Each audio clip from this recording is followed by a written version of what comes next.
Welcome to GOAT James Kingdom, where basketball lives forever. Here in GOAT James Kingdom, we attack the GOAT debate head on, where we challenge all Michael Jordan fans and all LeBron detractors to who is the GOAT of basketball. You can catch us every Sunday noon Eastern Time, right here on the GOAT James Kingdom channel, for the GOAT James Kingdom show with B. Lee and A. Johnny. Also, we go live Friday nights with the Friday Night Exposure with the Exposer, where you catch special shows and content as a GOAT James Kingdom follower and subscriber. Also, check out the GOAT James Kingdom membership, where you can get exclusive content.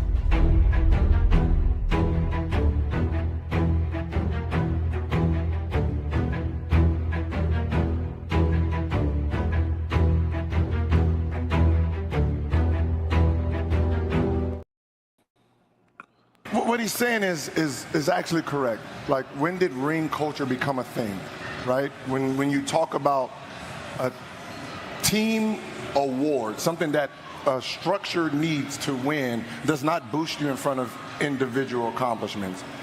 And when you used Kobe, would frowned upon what LeBron said, I would disagree with that. Got you. I would disagree with that. I remember what I said there. In real time, Kobe had 3 rings. Y'all wasn't treating him like a 3-ring player. You was treating him like a sidekick. He was considered a sidekick. He was considered a Robin. He was considered the next Pippen. In 2002, with 3 rings, we were still comparing T-Mac. Who was better in the league? You couldn't convince the NBA down the middle who was better. So between T-Mac and Cole. Totally true. Totally right? true. So if you're sitting there with 3 rings, and you're still being compared to someone who doesn't have rings, what do you think happened? I need individual accomplishments. Can you please get rid of Shaq? Right? Because if it was about rings, there was no reason for the fallout with him and Shaq. The fallout was about you only respect the driver of the car. No one respects the passenger of rings. Right? There's no one says it, but the one who's leading the one who's leading the team, that's the gold member right there. That ring counts. The second option ring, that's silver when no one respects it. In history, no one has respected. Scottie Pippen's You got Scottie Pippen with 6 rings that's ranked on the all-time list 32. Right? You got people that don't have rings that's in front of them. So what LeBron is saying is like, wait a minute, when did we take away your greatness as a player and use team structured awards?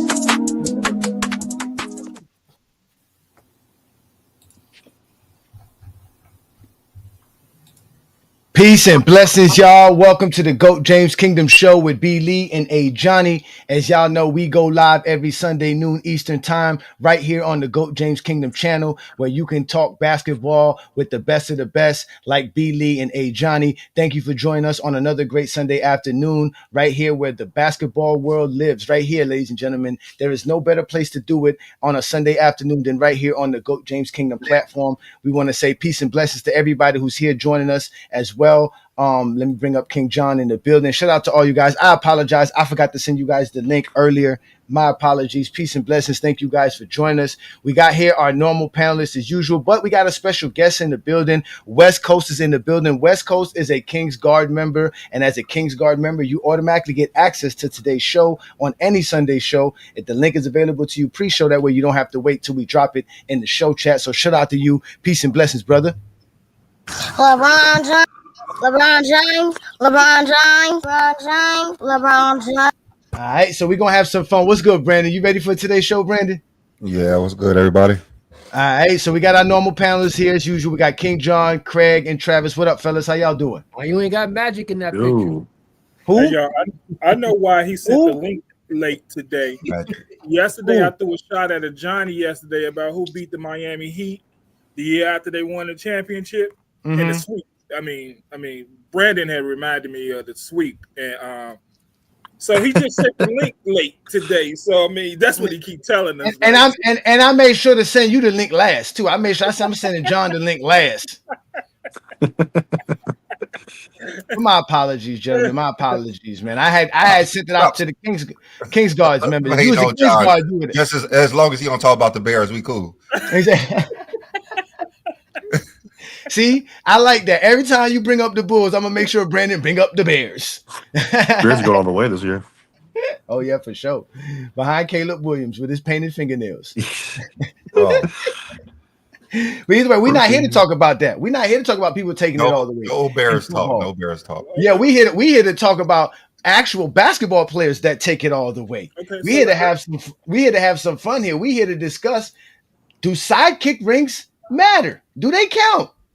That's what today's show is going to be about. So again, hit that like button, hit that subscribe button. Make sure you follow us on all other platforms. We're on TikTok, Facebook, Discord, Instagram, Twitter. We're all over the place. You guys know where to find us. In some cases, you could take a trip to Miami and come see me if you want to be a GJK City Girl groupie. Or you could take a trip to Arizona and see Brandon if you want to go to Arizona, since you guys love seeing guys and play one-on-one. Brandon, somebody challenged me to one-on-one. Do you want to play somebody one-on-one? You still got it in you?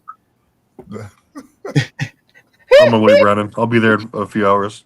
You'll be there in a few hours. That's what I'm saying. But either way, hit that like button, hit that subscribe button. Like I said, don't be afraid to be a member of the channel. And what we're here to discuss is this actual discussion here today. Since Tracy McGrady and Kobe Bryant, Gilbert Arenas conversation has saturated the basketball world, we decided to take this another route, because in reality, it is about the sidekick talk.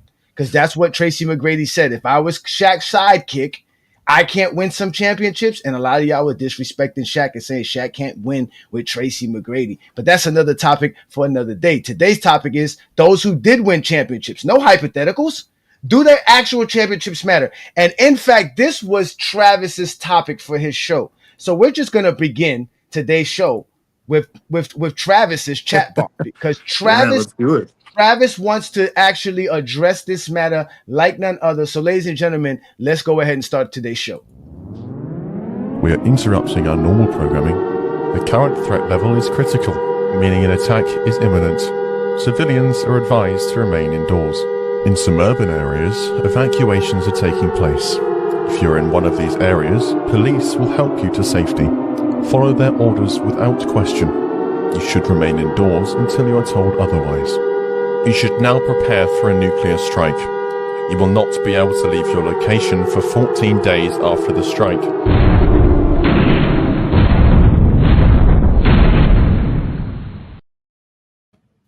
What he's saying is actually correct. Like, when did ring culture become a thing, right? When you talk about a team award, something that a structure needs to win, does not boost you in front of individual accomplishments. And when you used Kobe, would frowned upon what LeBron said, I would disagree with that. Got you. I would disagree with that. I remember what I said there. In real time, Kobe had 3 rings. Y'all wasn't treating him like a 3-ring player. You was treating him like a sidekick. He was considered a sidekick. He was considered a Robin. He was considered the next Pippen. In 2002, with 3 rings, we were still comparing T-Mac. Who was better in the league? You couldn't convince the NBA down the middle who was better. So between T-Mac and Cole. Totally true. Right? So if you're sitting there with 3 rings and you're still being compared to someone who doesn't have rings, what do you think happened? I need individual accomplishments. Can you please get rid of Shaq? Right? Because if it was about rings, there was no reason for the fallout with him and Shaq. The fallout was about you only respect the driver of the car. No one respects the passenger of rings. Right? There's no one says it, but The you're totally one right. who's leading the one who's leading the team, that's the gold member right there. That ring counts. The second option ring, that's silver when no one respects it. In history, no one has respected it. Scottie Pippen's You got Scottie Pippen with 6 rings that's ranked on the all-time list 32. Right? You got people that don't have rings that's in front of them. So what LeBron is saying is like, wait a minute, when did we take away your greatness as a player and use team structured awards? Oh, so I need some of that merch the fans had in the front though. That was awesome. But anyway, yeah, this might be the only time or first time where what I chose for a segment coincides with the show, which is awesome. But for the first time I heard that clip, I only heard a piece of it where Gilbert Arenas basically said, "Hey, I misunderstood him and thought he said that he didn't care about the rings. Nobody cares about the driver rings." But he's absolutely right with this take. And again, this might be one of the times where I'm not debunking. I'm actually kind of in agreement with something somebody said. But he's absolutely spot on. Throughout history, there's been examples where the sidekick, or I should say second best player, no matter how small the amount is, or basically how little behind they are, or whatever, they get disrespected and they get docked. And I would say this mainly only applies if we're doing the top 10 players, or wherever you have Kobe. I would say that reasoning, that logic only applies to him. Okay. And you can think guys like Scottie Pippen, whatever, but if we're debating players who pretty much everyone has near the top of the rankings, I would say that Kobe Bryant kind of stands alone when we're using this kind of reasoning. And why is that? So when he was talking about when he's talking about the second or the driver and like the silver medal, all those things are terms that we use to describe what Kobe did and what he accomplished. Now, these are all things that kind of you heard. We've talked about these. I've talked about this the last few weeks here. We've covered it here. Johnny has all these. You've heard us do it. But just a couple of facts here. And the questions are, we got to raise the question too, what constitutes a sidekick? Is it just somebody who's not scoring or not, leading in scoring? Is it somebody who's doing everything else except scoring? Is it someone like Bill Russell was, leading with his defensive prowess, getting on the fast break, leading rebounds? What is the sidekick? Is it just your eye test of who's the best player? Is it all just statistical? What's the standard here? Because, for example, and you guys know this, from 2000 to 2004, Kobe led in 9 of the 18 series they played. And all of the ones he led in were during the Western Conference playoffs, the consensus toughest series they went through. While Shaq was dominating in the finals, which is fine, Kobe was oftentimes carrying against the tougher teams in the West. He also led the Lakers in assists and steals during that entire time frame. Okay, so he was, you could argue, the best player. He was generating the most points. Okay, he was behind Shaq in 01 and 02 by fractions of a point in the scoring category. Okay, but it goes beyond that. It goes, people don't have the same energy for all these other greats that they have as bullet number 3, bullet number 4 or 5, whatever the case is, like Kareem Magic. Kareem is the only top 10 player to have won a chip while playing with that year's MVP, the Finals MVP, and the DPOY. Hell, Kareem went to 3 straight NBA Finals in 87 and 89, right? Winning twice without leading his team in points, rebounds, or assists. Okay. He's number 3 with a bullet. Why doesn't he get docked? He went to as many finals as Kobe did, won twice, while being the definition of a sidekick. Okay? He wasn't the best defensive player. He wasn't their best rebounder, scorer, anything. Okay, Kobe Bryant won all defensive teams every single year he was with Shaq. Okay, Bill Russell, how about him? He was option 5 on average for his first 4 rings, at least in scoring. Does that matter? Guys like Bob Cousy, Tom Heinsohn, Bill Sharman, Frank Ramsey were oftentimes leading in points, assists, field goal percentage by a wide margin, etc. 1959, Bill Russell was the 7th option in the finals. I've never heard a single person bring that up when they're trying to rank Bill. He's either the GOAT or, top 5, anything like that. Okay. Same thing with guys like Steph Curry in 2017, where he was fractions of a point behind Kevin Durant in scoring during the playoffs, but he was a sidekick, right? People consistently say those rings didn't count, or Again, he was expected to win. They docked Steph Curry too because Kevin Durant was slightly better than him, maybe even during the playoffs. I mean, the same energy that is not really applied to these guys who really just are dominate everyone's top 10 list. They don't talk about it. They don't use that same logic and reasoning. It's really just, I mean, you could say maybe Kobe Bryant, but it's really just, and obviously we're going to talk about this during the show, but it's really just pointed toward guys like Kobe Bryant, to a lesser degree, Scottie Pippen and Steph Curry, things like that. But I just think it's really unfair to dock Kobe Bryant when you see all this evidence that he was, if not the best player, he was so integral that he separates himself from every single other quote unquote second option that was in league history. If anything, he was a top 5 player in the league during those runs. So, I mean, that's it. I'm going to get off there and just wanted to present some of the facts of my viewpoint on that because, again, I think it's a wild double standard that hasn't been addressed. So we'll talk about that at length today. Indeed. I know you had a lot to say there, Travis, so I wanted to make sure you got your take in. Shout out to you. And again, we started off our show with the chat bomb with T Perfect because he did want to address this particular topic for sure. So we're going to address it because, like I said, today's show is actually about this whole sidekick narrative that's been going on and how Gilbert Arenas and Tracy McGrady, basically sparked a real conversation out here in the basketball world. So again, today's show is about do the sidekick rings actually count? What is a sidekick?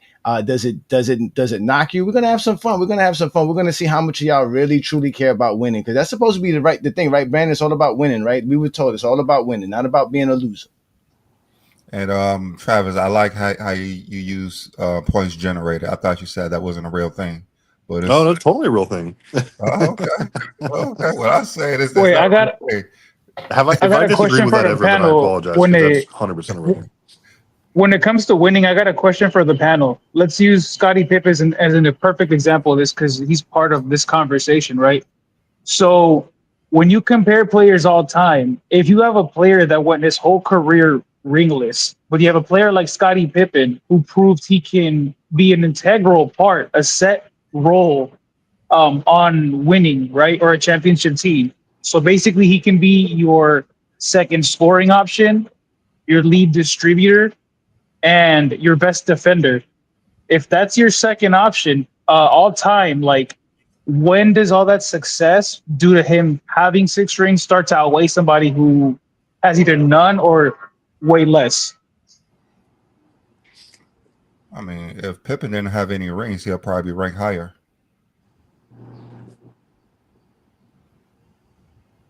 Because to me personally, that would that puts him like over a lot of ringless players. He's top 20 on my list. Yeah, and it's like that's the thing is like I don't think people are honest about the details and the nuances. Because like I said, like on the defensive end, he was the best one, not Jordan. And then he was normally their lead distributor. I guess that could kind of switch back and forth between him and Jordan in the playoffs. And then of course Jordan was like the leading scorer. So I think some of the nuances, not all of them, but a good amount of them probably came from the Jordan narrative. The whole like he was the leading scorer and he was so therefore he gets the lion's share of the credit. I'm not saying I agree or disagree with that. I just think that that's kind of what has shaped a lot of the perspectives of people's opinions that we hear from. I mean, Pippen's career is stained because of he played with Jordan. If we saw how great, that too. If he never played with true. Jordan, he'll be ranked higher. Just like Kobe Bryant, if he didn't have those 3 rings with Shaq, he'll be ranked higher.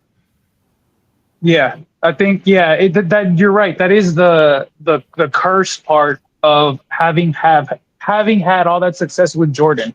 Like you get 6 titles with Jordan, but everyone sees you as the second the second player, right? The second option, the sidekick. Even though you're the better defender, people don't really care about that detail. It's just because Jordan scored more than you. So you get kind of docked. Are replaceable. They could have won without you with someone else. Yeah, exactly. That's the point of calling somebody a sidekick. That's the point. Yeah, I can see that, but I disagree with that because we know how integral Pippen was to that success. I mean, that's we're gonna get to that. Yeah, I know, but we're gonna get to that because that's what today's show's about. We actually got a graph for you guys, and we're gonna bring up some ideas of who has sidekick rings or not, and if they actually count or not. We're gonna actually get to that point, but before we get to that, we obviously got to get Craig and John's take. So, Craig, what do you think about this whole Gilbert Arenas and Tracy McGrady thing? It kind of slowly picked up steam, but now it's everywhere. I've seen outside of basketball circles talking this. They were even talking this on Joe Budden's show. Yeah, I've seen that. I mean, it's to an extent. I mean, it's dependent on the person. To me, like it's one of those sidekick things. Is at the moment thing. If you look back on it now, you'll see that you would consider Kobe just as integral as Shaq. But the reason why people say sidekick is because the final MVP. That was the whole premise of the final MVP, to highlight that one individual that stand out in the finals. So now they use that final MVP as that exact same thing. Whoever wins the final P was the integral, the standout of that series. And the NBA started it in 1969 when they gave the first final MVP award. No one was caring about it. Now everybody, now the final MVP is, if you don't got a final MVP in that finals, you was a sidekick because you wasn't the reason why. They don't see you was the main reason why that you won the championship. So blame the NBA. I don't know, because to me the NBA didn't start the sidekick narrative. I ain't talking, but I'm just talking about only one person wins the final MVP. You can't. There was never no co-final MVP, so everybody took that final MVP as saying that was the person, the reason why the series went the way they went. So, yeah, but my thing is that the sidekick narrative didn't get attached or the using the finals MVP. It got attached because it got attached to Kobe because I'm gonna use the things that y'all say about LeBron. He didn't have a chance to grow. He came into the league. He was on the bench. He was facing behind Shaq. They got Shaq. Shaq was gonna be the main guy. No one but Jerry West knew how good Kobe was gonna turn out to be. So he won early. I'll give you that. He won early when he wasn't at his best. And then he proved once he left Shaq that he could win. But it was all they didn't give a chance to Kobe to grow. He was coming off the bench. He was winning 19-20.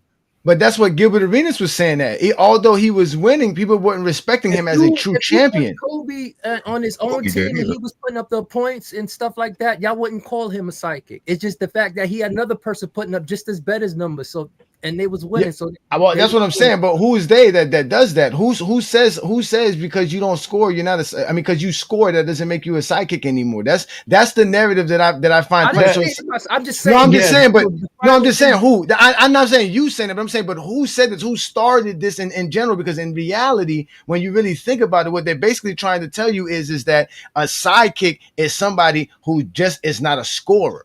Like that's all they're trying to tell you. If you are not a scorer, you can't. You're a sidekick. That's it. If you're a scorer, you can't be a sidekick. And I'm gonna prove it to you. That's why people like Jerry West was never considered a sidekick because he was a scorer. Guys like Kareem Abdul-Jabbar was never considered a sidekick. Why? Because he was a scorer. But for some reason, nobody says Magic was a sidekick. Nobody called McHale a sidekick. My thing is, I've always thought they considered this second best person a sidekick because they didn't win the final MVP for that particular series. That's what my intention. But that backfired on them. Because you got people like Tony Parker winning Finals MVP, guys like Iguodala winning Finals MVPs, Jaylen Brown winning Finals MVPs. You got to win more than one for me to believe you was that great. Like you can't just win one and be like, I mean, all the greats got at least 2 final MVPs. All the greats do. All of them. Let's but most I don't know about all of them. Yeah, Dr. J don't got now, but you know, I got him in my top 10. But that's he has what 2 or 3 in the ABA. You know, Jordan and LeBron. He has 2 or 3 in the ABA. Jordan and LeBron are the only players that have at least 3 rings that have led their team in scoring every single time during all of their chips. It doesn't matter. I mean, that shows you there that scoring doesn't matter. That's what shows you that if less than 10% of the people do it. Come on now. Exactly. You don't have to score 30 points to be your leading scorer to win a championship. Like that's not none of that says that. That's just a circumstance. I mean, Shaq wasn't the leading scorer in the Lakers teams for those that 3 he was.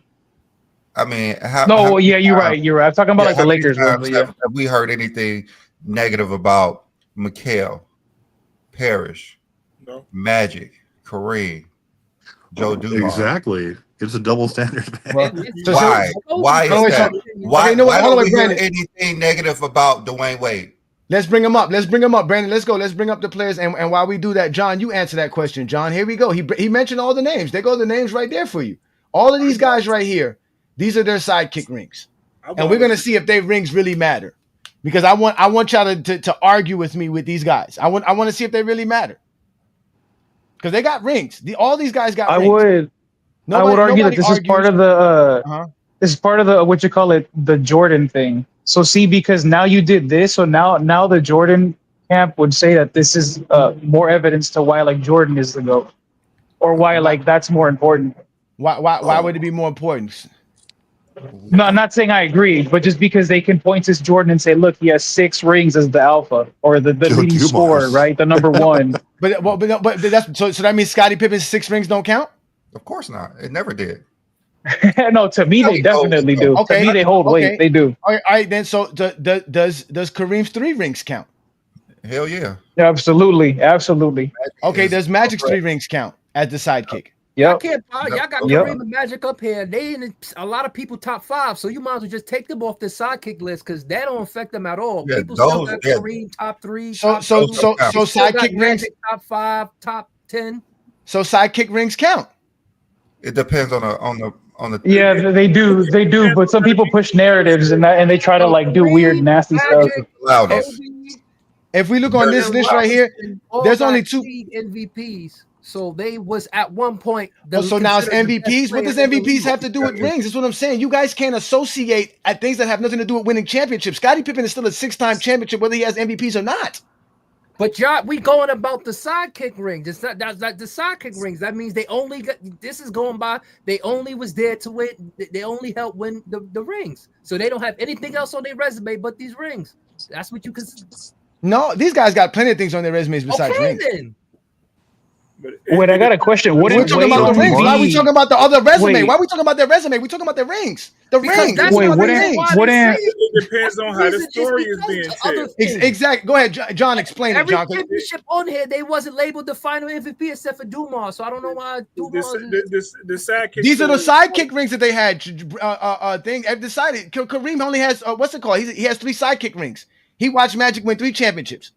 Joe Dumas got a Finals MVP? When was he a sidekick?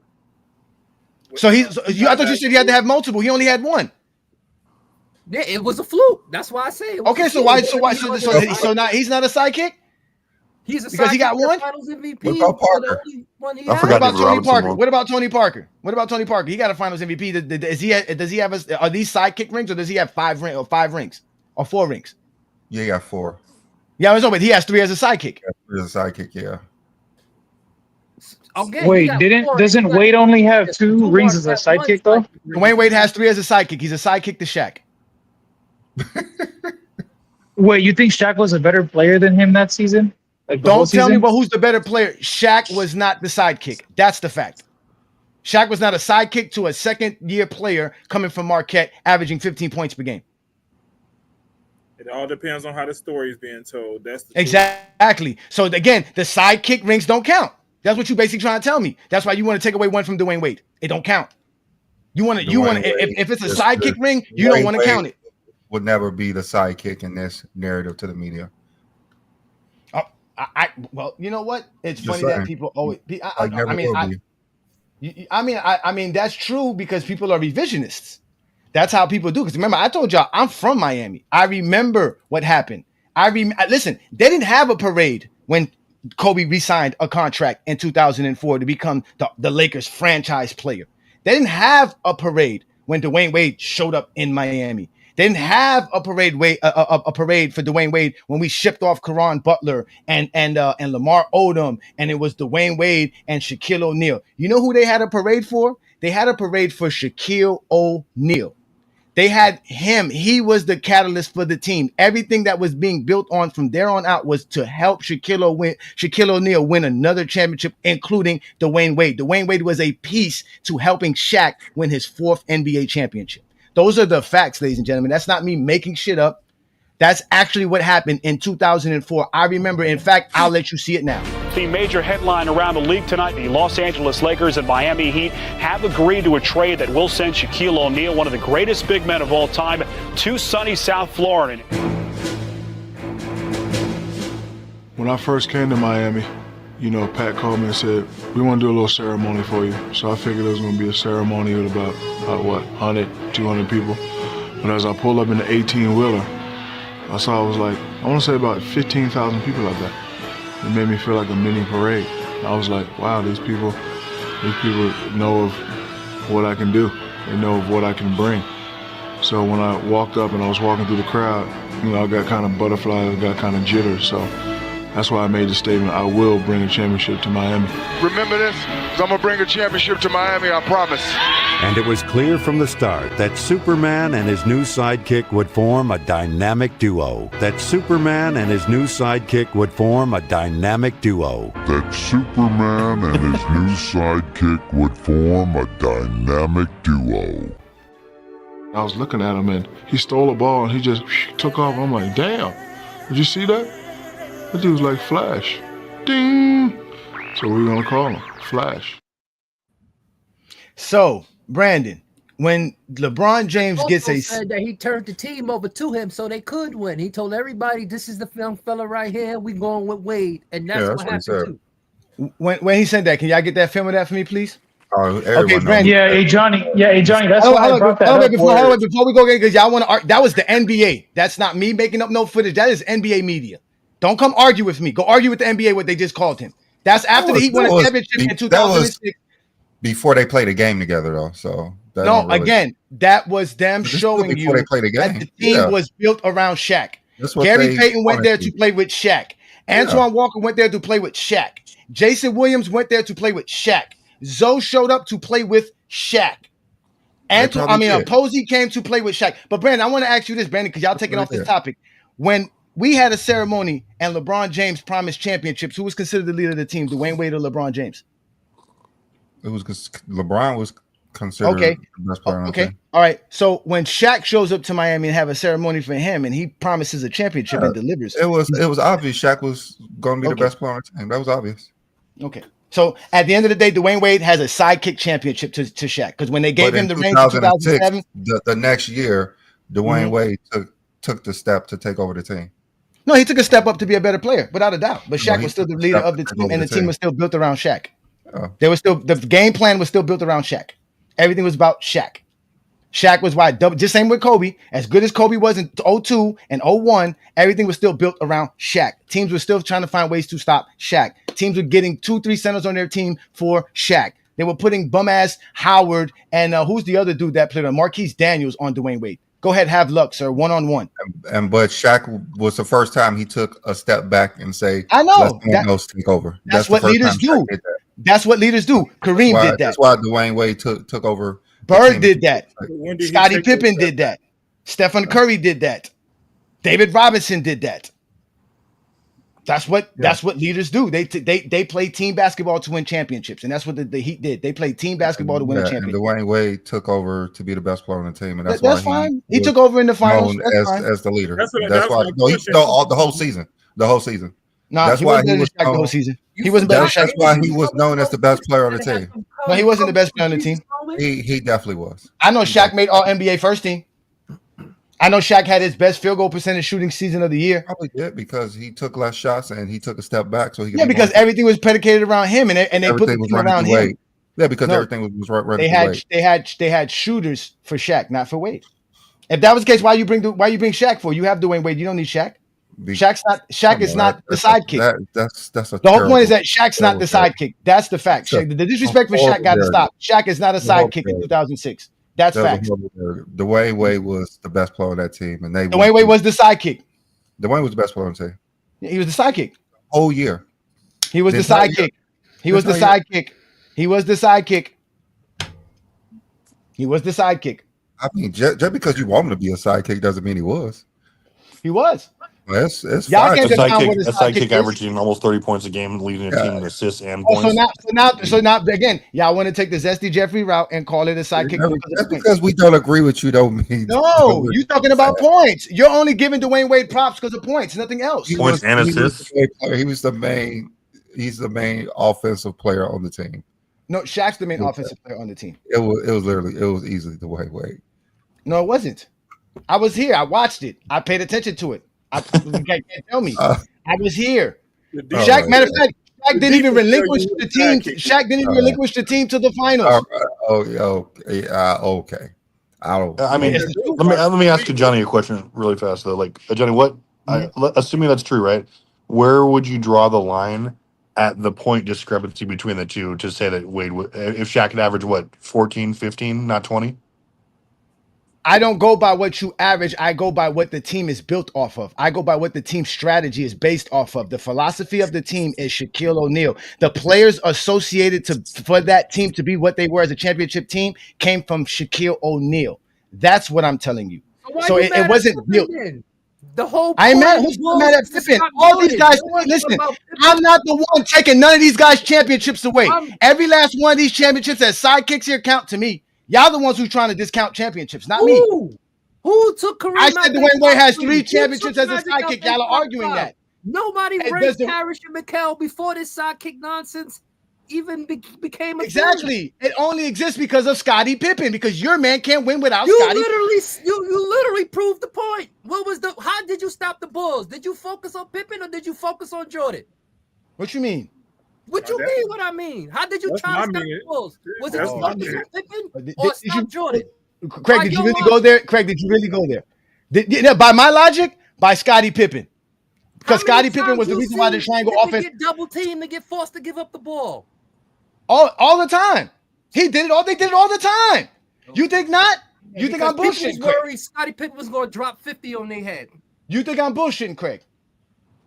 How can I drop 50 when Jordan's not going to let him drop 50? Like Shaq let him drop 50. He could. Without Jordan. You sure about that? Yes, I'm sure about that. Based on what, Craig? Because he didn't do it? He never did it with or without Jordan. What the fuck? Because he doesn't take a bunch of shots? So you telling me that Jordan has to score 50 points. Is that what you're saying? Is that what you're saying? I didn't say 50 points. I said he wasn't a threat. No, because you obviously, if Scottie can't score 50, then that means you need somebody to score 50. Are the Bulls necessary to have a 50-point score for them to win? Is that what you're saying? A Bulls is necessary to have a threat on an offensive side besides one player to be an offensively threat. Okay, that's what Scottie Pippen was, the other offensive threat. Okay. I have a question. Johnny. If Dwayne Wade won MVP in 2006, would that mean he was still the sidekick to Shaq if the team was formed around Shaq? He first of all, he wouldn't have won MVP because I'm just saying if he would have. If he would have. No, if you win the league MVP, that's your team. You're the best player in the league. Okay. Dwayne Wade's not that though. Don't give Dwayne Wade something he's not. Again, Scottie Pippen. I know one thing. Dwayne Wade finished in the top 10 in MVP votes, and Shaq didn't get one MVP vote. So apparently, does that mean anything? No, I don't go by almost votes. I don't know. Of course, it doesn't mean that. I'm not going by. You are going by this almost narrative that. No, I'm Shaq not. Wait. Was the team almost? Was the team almost built around Shaq? No. Was the team almost all about Shaq? No. The team was built around Shaq. That's the team. I said that a long time ago. Was Shaq first team All NBA that year? Yes. And he didn't get no MVP votes? 0. And that tells you more about the voters. Okay, Dwayne Wade. Okay, Dwayne Wade was All NBA second team. Dwayne Wade was All NBA second team, and he got MVP votes. Yes, because he was valuable. He was one of the most valuable things in the league. To play the first team. He wasn't valuable enough to be the best player in his position. He wasn't better than Kobe that year. He's not better than Kobe. There's two positions. There's two guard positions. I mean, was that? I don't think that's your Nash won MVP. Who won? Let me see who was first. Who's the guard? Yes, Nash won the MVP. Of course, Nash won MVP in 6. Okay, so that's why. That's why. Because so he can be better than Kobe. He can't be better than Kobe. Who Wade was not better. He can't be better than Kobe, but he has to be better than Shaq. I mean, he was better than Shaq. Obviously, he was better than Shaq. Because why was he better than Shaq? Because he scored more points than Shaq. Why? Because he scored more points than Shaq. I mean, because he was more valuable than Shaq. I'm not gonna lie, that is weird voting by the media that year. That what you guys just said, that's weird voting by the media. So Shaq takes 13 shots per game to average 20 points per game, and y'all are knocking him for that? No, I'm just saying because he wasn't the focal point. He was the focal point. The point was Shaq is causing the double teams. He's allowing Antoine Walker. Because in 2006 the only centers was Ben Wallace and Yao Ming, who was on the all NBA team. And of course, by like default, Shaq gets the first team by default. So that's why he didn't get any MVP vote. Shaq gets by default, so now it's by default. Because of Ben Wallace. Not because he was the center position was weaker 20 and 9 and led the league in field goal percentage. He was what happened to their center run? Y'all means a Hall of Famer. I don't understand this. Hall of Famer. But I want to address this nonsense again because again, we're talking about who's supposed to be winning and how they contribute. Somebody had the nerve to say Scottie Pippen don't contribute on the offensive side when he was out here doing this for the Chicago Bulls and their first championship run. Tone of this game could be set very early. Pippen to the hoop, gets the right intensity. If they relax, perhaps they can help them play a better game. Pippen makes it 8-6. Scottie Pippen is shooting the ball so well. There's the offense that Pippen has brought to this team. Outside, inside, slashing into the paint. Barkley controlled by Grant to Scottie Pippen against Mahorn. What a beautiful change of direction by Pippen. He got Barkley, he got Mahorn going left and then took it right down the lane. This Bulls team, as we mentioned in our open, has been barely challenged versus Pippen. He'll go to the post. Look at that move. A little bit reminiscent, and I'm getting in high cotton here, of Dr. J. At range. Bulls by one. Pippen hasn't missed. He is 7 out of 7. 360, 180, whatever you want, he's giving to you tonight on the dome. Cole got the offensive board, couldn't stick it back up. Purdue with a big chance for Pippen. Phil Jackson told me before the game, I asked him what he thought the biggest difference in this Bulls offense was this year compared to last year in the playoff, and he said Pippen's ability to be a point guard. Listen, Craig. Before the game, I asked him what he thought the biggest difference in this Bulls offense was this year compared to last year in the playoff, and he said Pippen's ability to be a point guard. And he said Pippen's ability to be a point guard. And he said Pippen's ability to be a point guard. Your man can't drop 50 guards if I'm not giving you the ball. That's fact.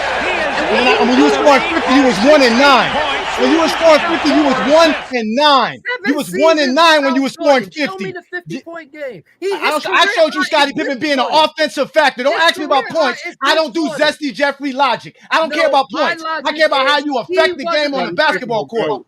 Scottie Pippen a GOAT. That's what I care about. That's what I care about. Scottie was great. That's what I care about. Don't tell me about points. I care about how you was affect the worried game about of Scottie basketball. Pippen dropping 50 on them. I don't care. Nobody cares about 50 points. Nobody cares about 50 points. The GOAT conversation. Nobody cares about 50 points. So now I got to knock a player because he ain't out here jacking up 30 shots per game? Well, you just said bullshit. You just said the sidekick is. You just said the main person is who the defense is after. No, I said who the team is built around and the strategy of the team is built around.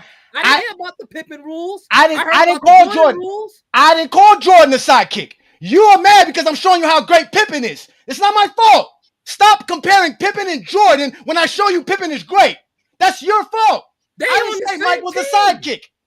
They on the same team. Craig knows Pippen is great. That's why he has 6 championships. That's why he has 6. And give him his 6 and stop saying he doesn't have it because he didn't score 50 points. No, what I said was, as your logic, he wasn't the one the team was like, okay, instead of focus on Jordan. He got you on that one.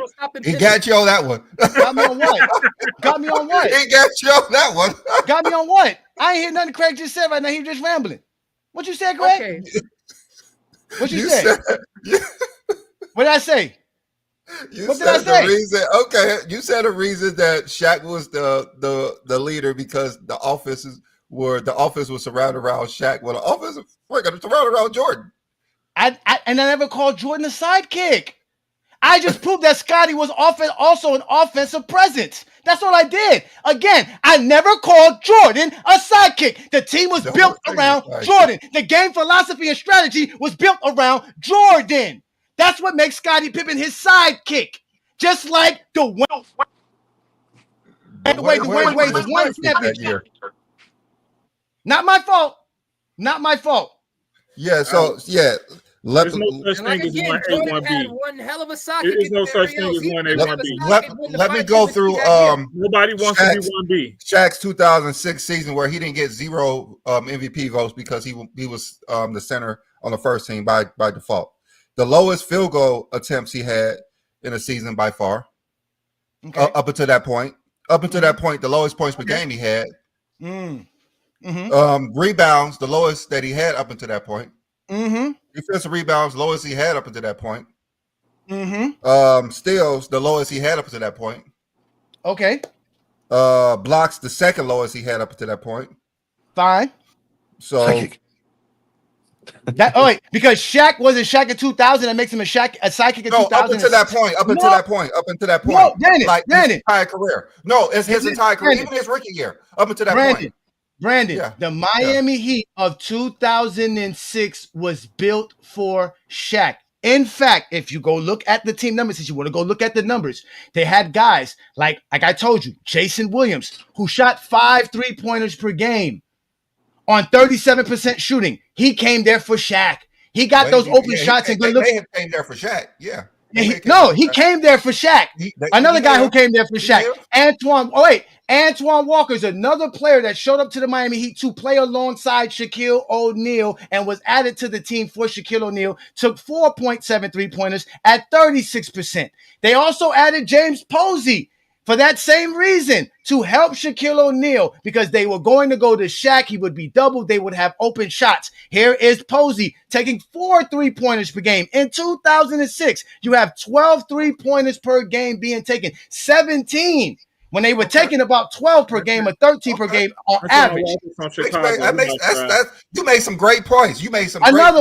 Another player they added to help Shaq get the ball and to get the ball to Dwayne Wade was Gary Payton, who also only showed up in Miami on his last leg to play with Shaquille O'Neal. None of these guys who are full veterans, all in there, almost 30 years old in Antoine Walker, 29 for Posey, 29 for Walker, 30 years old Jason Williams, a 37-year-old Gary Payton is going to sit here and listen to a 2-year player. Not to mention Alonzo Mourning and Shaquille O'Neal in their mid-30s are sitting here listening to a 24-year-old player named Dwayne Wade. Bruh, stop it. Yes. I'm stop it, but I have a question. What if Dwayne Wade got hurt? Could they have got somebody in there to replace him and won a title since they didn't want to listen to Wade? Or did they really need Wade? They need Wade to win? You mean can they replace? If you are replacing Wade, or are we just having an injured Wade? Injured Wade that couldn't play in the playoffs. Would they have been successful? Taking anybody off a championship roster. They're not winning. Okay. So yes, I have a question.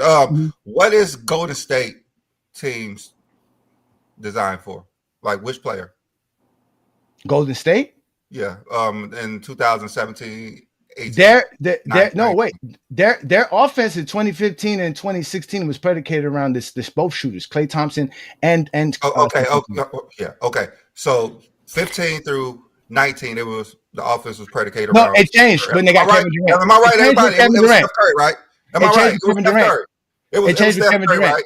It changed because of but it didn't change. Of course it did. It did change with Why would it change? It didn't change with Dwayne Wade. It was the same again. You know when it changed with Dwayne Wade? You know when it changed with Dwayne Wade? When they got rid of Shaq, when they got rid of Gary Payton, when they got rid of those guys. That's when it changed. So in your mind, an offense predicated around Steph Curry had to change because a better player was there. But in the Heat, when a better player was outperforming everybody, it didn't change. No, because Dwayne Wade was not considered the better player. You're saying. No, he's not. He wasn't the better player. He wasn't the better player. That's not. You're going off of points. That's not to make him the better player. It changed in 2007 playoffs. It changed in 2007. That's what because they traded Shaq in the middle of 2007 season. They traded, and what happened to the Heat? We got swept. Oh no, we traded in 2008. My bad. But what happened to the Heat? We got swept. We got swept. Yeah, because when they lose, they change it, but when they win, they was going around Shaq. I said they changed it when they got. I said they changed it. I said wait. Game in the playoffs? I said they changed it when they got. I said Shaq averaging in the playoffs. I said because in the regular season he wasn't averaging that much, and it was his worst year. Again, you're going off of stats, and again, I'm going off of exactly. So stick to it then. Who was the guy who had the stats for the Golden State Warriors for the Warriors when it was KD and Steph Curry? Then stick to the stats. Then that's the point. Stick to the stats. Shaq, he even went down more in the playoffs. Huh? Yeah, Shaq went down more in the playoffs. What year you on?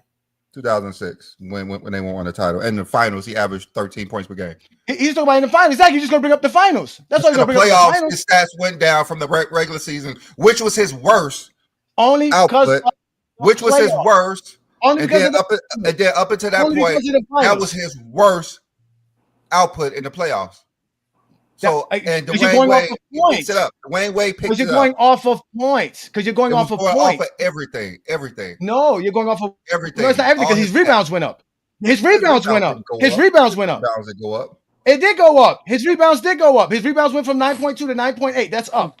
He went up in. Let me see what else he went up in. He went up in assists as well. Hold on, wait. Let me make sure. Hold on, wait. Let me make sure blocks. Let me see blocks and steals. Let me make sure I get this right with Shaq. Yeah, he averaged one. Yeah, his assist was 1.7.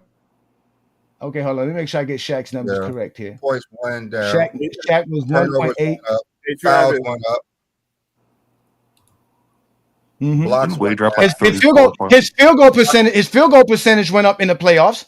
And again, he took less shots. He took less shots in the playoffs because the game plan versus Dallas. He took less shots because he wasn't the focal point anymore. It was that's why he took less shots. He was the focal point. Teams are double teaming him. He's making up the offense. He's got everything going in rotation. He could be Shaq of old. He could be Shaq of old. He just wasn't the same player. Nobody said about him being Shaq of old. You guys, you see, look, like I said, this is why I say you guys have Zesty Jeffrey because you want to make an argument I'm not making. Who's arguing that, Brandon? I'm not arguing that. Arguing that Shaq was the yes, he was the leader of the 05-06 team because I was here and I told you why and you avoided that. Obviously he wasn't. Did Antoine join the Heat for Dwayne Wade or Shaq? It doesn't matter if he joined the Heat. That's how you see, Brandon. You can't say it doesn't matter. You can't say it doesn't matter when that's my actual argument. Argue my argument. Don't argue your own argument. Argue your argument. Argue the argument. My argument is the team is predicated around Shaq. That means something. Doesn't mean nothing. Huh? Well, of course it means something. Doesn't mean nothing. Huh? Dwight Howard could have joined the Lakers because of Tyson Chandler. Who the hell cares? Who the hell cares? Listen, player joins the team. When that's what I'm because that's what makes you the leader of the team. The franchise is building around you. That's the point. Shaq is the one that got the extension that the Lakers didn't give him. It does make sense. It's called team building. You know nothing of that because you have Zesty Jeffrey logic to speak of. Points per game. What team building is? Shots. You have no Look how many idea shots he took. Points per game. He's not scoring. He's not shooting. He can't be the leader. He doesn't score. He'll never win an NBA game by out rebounding the team. Yes, you will, and you will never have the basketball if you don't rebound. I've never seen a team that has less points win the game because they out rebounded the other team. I'm just saying that never happened. Again, you cannot have the basketball without rebounding. They have a player who outperformed somebody by almost double and say that he wasn't the best player. It's one-on-one when we get to say, "Oh, it's your turn, my turn." Talented game, but still win because they got more rebounds. Let me know. Yes, plenty of teams. You don't know no team that wins the championships without rebounding. The guy who rebounded the best got the most championships. You won't argue that. When that happened, the guy who has 22 rebounds per game has more championships than the guy who has 30 points per game, Craig. Take that with you, nigga. Take that shit with you, nigga. The motherfucker who averages 22 rebounds per game has more championships than a 30-point per game scorer. Take that with you. He got more rings than someone who scored 50,000 points. So what's your point? What's your point? We're talking about rebounds. The nigga who has the most championships, the best rebound in NBA history. That's what we're talking about. You said winning is all about scoring. Exactly. The nigga with 50,000 points has 4 championships. The nigga with 30 points per game has 6 championships. They both together have less championships than the guy who just decided to rebound his whole fucking career. So explain that. That's all I said. The object of basketball is to outscore the other team, not out-rebound them. That's all I said. That's the guy who won the most, to outscore the most, rebounded the most. You won't go to that? I'm just saying, I never seen a team that had less points after the game win because they had more rebounds. Yes, I know. I know you said that, but I just showed you somebody who rebounds the most and won the most. You won't accept that. Well, Wilt Chamberlain got the most rebounds in NBA history. He only got 2. Who has the most playoff rebounds? Who has the most playoff rebounds? Oh, now it's playoff. He's just gonna keep changing the subject. Right? That's not changing the subject. Because you win a championship in the playoffs, right? Thank you. You just brought up Shaq. He brought up Shaq's 13 points per game in the finals, but now Bill Russell's rebounds in the playoffs don't matter. I didn't say anything about Shaq. I keep telling y'all, this is fun for me. I do this shit for free or for fun, but on a Sunday afternoon, I definitely got energy for y'all. Definitely wrong for free. No, I'm not wrong. Definitely wrong. Definitely not wrong. I'll tell you that. Because y'all not arguing with me. Y'all arguing with yourselves. You're definitely wrong. So, Jenny, was Kareem still the leader? When did Kareem not be the leader or stop being the leader of the Lakers? After 85. After 85? Okay. Mm-hmm. So in reality, I got Magic's numbers wrong. He only got 2 championships as a sidekick. No, he has 3 as a sidekick. Kareem has 3 as a sidekick. No, wait. So Kareem would have 2. No, Kareem would have 2 as a sidekick. The sidekick to Worthy. Kareem had 2 as a sidekick. Correct. I think the argument y'all having. See, that's crazy. So Craig, was Stephen Curry a sidekick to Iguodala in 2015? John, I'm with you, man. I mean, that's. I mean, y'all arguing the story being told. That's it. The story that's told by the media decides who the sidekick is. That's it. It's not the points per game, rebounds, and it's the story that's told. And again, the only guys on this list y'all are arguing the sidekick narrative with is Pippen, Wade, and Steph. And that's funny. And the only 2 guys championships here that don't count are Gasol's and Pippen's. No, because y'all said Pippen has 2 as a sidekick. So y'all don't respect that. I think Robinson's count either. You're arguing Wade as a sidekick, not us. No, but that's what I'm saying. But you're saying that he's not a sidekick, so he has 2 as a sidekick with LeBron James. He doesn't have that 3rd one. So that's what I'm saying. So labeling him as a 3-time sidekick ring championship is obviously considered negative. To be honest with you, I don't think Wade has really been labeled. His sidekick rings does not affect him. 12 and 13, right? Yeah, those do not affect him. His sidekick rings don't hurt him because he taught. The story is he taught LeBron how to win, so it doesn't hurt him in that. That's what I'm saying. So the only two people in here whose sidekick rings hurt them is Gasol and Pippen. Well, here's a question for you, Johnny. So on this list here, there's obviously there's some definitive second options, right? But what about the alphas who had like their whole career, and then they started winning, like Robinson and Kareem, right? Like those are the guys who were prime, didn't have a ton of success. Mm-hmm. Does that affect them No. kind of in the overall rankings that they won kind of later on the backs? Who you drafted by is not your fault. Scottie Pippen stays on the Supersonics. Michael Jordan don't have 6 rings. Robinson rings don't hurt him, dude. I don't think it does. I know it doesn't. That's what I'm saying. Only 2 people here with these sidekick rings hurt them is Gasol and Pippen. Those are the only 2. Rings don't hurt him at all. So you don't. They don't recognize him. They say he's not a top 75 player. They don't recognize Gasol's 2 championships. You can't run around talking about Gasol's a 2-time champion. Robinson rings hurt him. I don't think it hurt him one bit. Well, that's what I'm saying is I don't think it hurts these guys because they had Hall of Fame careers before they had like their most success, right? I mean, yeah, like Paris and McHale rings don't hurt him. Like Kareem, rings that really hurt him is Kobe and Pippen. I don't think Kobe. Yeah. I don't think Kobe's rings hurt him. The only thing that hurts him is if you say it's a side ring. I mean, you're right. If you call him a sidekick ring, it hurts him. Yeah, Kobe doesn't like the narrative of side. You're right about that, Brandon. Yes, Kobe's another one with Gasol that gets hurt for the sidekick thing. Yes, I don't think Gasol gets hurt as a sidekick at all. Gasol is not a top 75 player. Period. But they don't never tell you he's a 2-time champion. They don't recognize him as a champion. That's the point. Recognized as a 2-time champion all the time. No, they though. don't. They say it's because of Kobe, not because of nothing he did. He just played with Kobe, just like Pippen. I have never. All the people that say that is when they talk about him winning the Finals MVP. Kobe champion. I've heard him. Yeah, his dude. Yeah, he gets. Well, Gasol wasn't going to be like the. Yeah, he's not a top 100 player. Yeah, he's not a top 100 player anyway. So that's why. That's not even top 100. He should be. He should be with this resume. With his resume, he should be top 75. With the 2 championships, if rings matter, it should be. Never heard him. That's a positive for Tony Parker. Way positive. That's what I'm saying. The only person they don't even. Okay, hold on, wait. But Brandon, you got to remember these are the championship rings as sidekicks. Is what I'm trying to display. Yeah, no, I know what you mean, but I'm just saying, like a lot of these players don't hurt them. It's just Kobe and Pippen. I don't know. Gasol gets a lot of disrespect. A lot. I don't hear no disrespect from Paul Gasol. No, it's all praise, man. He doesn't get. Hold on, wait. He doesn't get the respect Dumars get. Hold on, wait. He doesn't. Gasol doesn't get. Gasol doesn't get this argument for final MVP for Gasol last week. Who's y'all? That's Dwayne Wade who said that. I mean, I said it a lot of times, but he doesn't get disrespected. Did you see the pushback Dwayne Wade got for saying exactly? They're killing Dwayne Wade for saying. That's what I'm saying. Matter of fact, he does. First of all, Paul Gasol doesn't get respect for the 2 championships as Robinson, as Steph does, and as Dumars does. And in reality, his career is better than Dumars. I mean, like you should take Steph out and put Kevin Durant up here. Be honest with you, because his rings Kevin Durant was a sidekick. I don't think he's a sidekick. Is it better than Dumars? Doesn't Dumars have a DPOY? Is disrespected more than anybody. Dumars doesn't have a DPOY.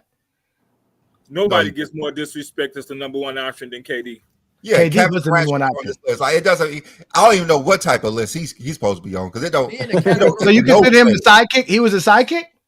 Apparently, he doesn't get any credit for his rings, and Kevin Durant knows it. That's why he's jumping teams.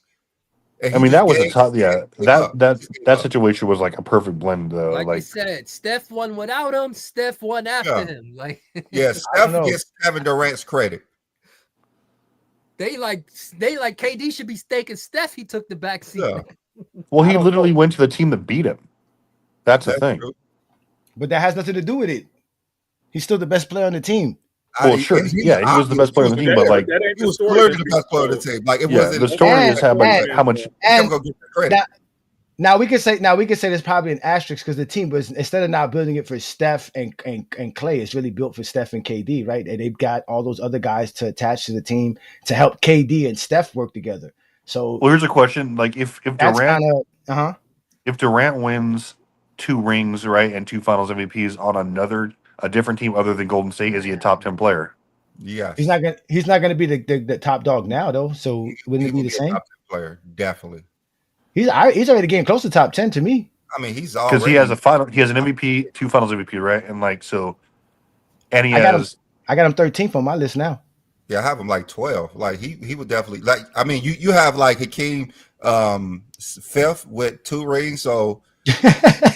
I mean, a lot of people have Hakeem in the top 10, so Kevin Durant's career is pretty. Well, I think that's the best example though of like someone getting docked or next Saturday. KD may be number 10 on my list. I'll tell you that. I ain't gonna tell y'all why, but have faith in me, John. Have faith. Have faith, John. Yo, I got KD is 11, so I have KD as 11 also. Yeah, I have 12. KD is high. Like he can be have a career, just be a 50. Well, his shooting splits over 17 years get him up there. There's no reason Kevin Durant should not be top 10. The only reason because he played with Steph Curry. Exactly. It's just the narrative holding him back. No, the reason is Hakeem is 10. Because Kevin Durant played with Steph Curry. That's why. Listen, only Magic can get kudos for being in top 5 with someone who's considered top 3 or top 2, or however he can. That has no effect on his position. That only applies to Magic Johnson. Kobe, Shaq is borderline to people top 10, top 5, and it's docked because he played with Shaq for 3 titles. Well, if anything, like shouldn't Kareem take a hit though, because he played his entire prime. He only won like basically. Say Kareem won one without Magic. Magic never. Well, yeah, he won exactly one without Magic, but then like his entire prime, his best prime, right, was just one ring, and then Magic came over, was a top 5 player, and then Magic was the best player by maybe 80, 85, 86, but then like does that knock Kareem, since Magic basically hit the ground running, right? Was a Finals But MVP. this is the problem when you have two #1 players on the same team. You can't. It's always going to be a who is who. Yeah. The big problem. Kobe, they didn't know. Only Jerry West knew who Kobe was going to be before everyone else. That's how they even got Kobe. None of us knew who Kobe was going to be. If someone told you when they drafted Kobe at 18 years old, this man going to do half the shit he did with and without Shaq, you wouldn't believe them. Well, John Calipari said he knew Kobe was going to be there because he wanted to draft Kobe. Hey, John, do you have a Sean Leonard ranked higher than Kobe all time? You know what? We never let John get his take in. John, go ahead and respond to all of this, and then we're gonna get in with the today's Craig's segment as well. So chime in. Go ahead. You can just don't mention the Bulls because I believe the conversation has always been told is the story. The media telling the story decides who the sidekick is, and we all know it. I mean, just like when you describing this, the thing about Shaq and Wade, it was all about the story being told. I mean, we all know who was the #1 guy that year, and it was Wade. But the story being told, Shaq was the leader, so Shaq is the #1 guy. Kobe was the sidekick because of the story being told. We know by 01 who was the guy on that team and who was really doing it. I mean, like I said, I tell people this all the time. I had heard 2 bad things about Pippen in his career. Once in 1994, and then once the GOAT debate started. Those are the 2 things I ever heard negative about Scottie Pippen. I had never heard this much pushback on Scottie through his whole career. I mean, you got to think in 93, 94, he was considered one of the top players in the league. And now it's like, oh, he was nothing for them championship rings. I felt like in 98, before he had the back injury, he was going to be the finals MVP in 98. I think he was having that good of a series. I mean, Jordan was having a great series too, but I think Scottie was really doing his thing on the offensive end and defensive end, and the way he ran the team was great. But the sidekick story is the story being told. Just like Gilbert Arenas said, Kobe had 3 rings. And the conversation at that time, forget that he never won any time in the first round. The story being told, who was the best shooting guard in the league, Tracy McGrady or Kobe Bryant. And I was hearing a lot of conversations that Tracy McGrady was better than Kobe. They were saying that because he was tall and linkier. He had long arms and stuff. Facts. It was that he was taller. He was just as athletic, and he could score just as good. So he was considered a better passer than Kobe. He was a willing passer. Let me say it like that. He was a willing passer. And so that was the story. So I believe the conversation we have is the story that's being told and not like what we're actually seeing when you're watching the game. And that's the difference in this whole thing, the media. And that's why I love it so much that the players are actually speaking now and their voice are really being heard. And sometimes I think the media hates that the players are actually speaking today because the media can't just tell one story and that be the story.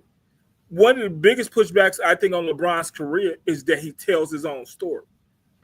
He doesn't allow who is his media member. We know Jordan's media members was Ahmad Rashad. Who is LeBron's media member? Clutch Boy. So I mean, Clutch Boy. Yes. So we all know the story being told decides who the sidekick is. Just like, for example, we all know who should have won Finals MVP last year. The guy who led in points, rebound, assists, everything. And then Jaylen Brown got Finals MVP.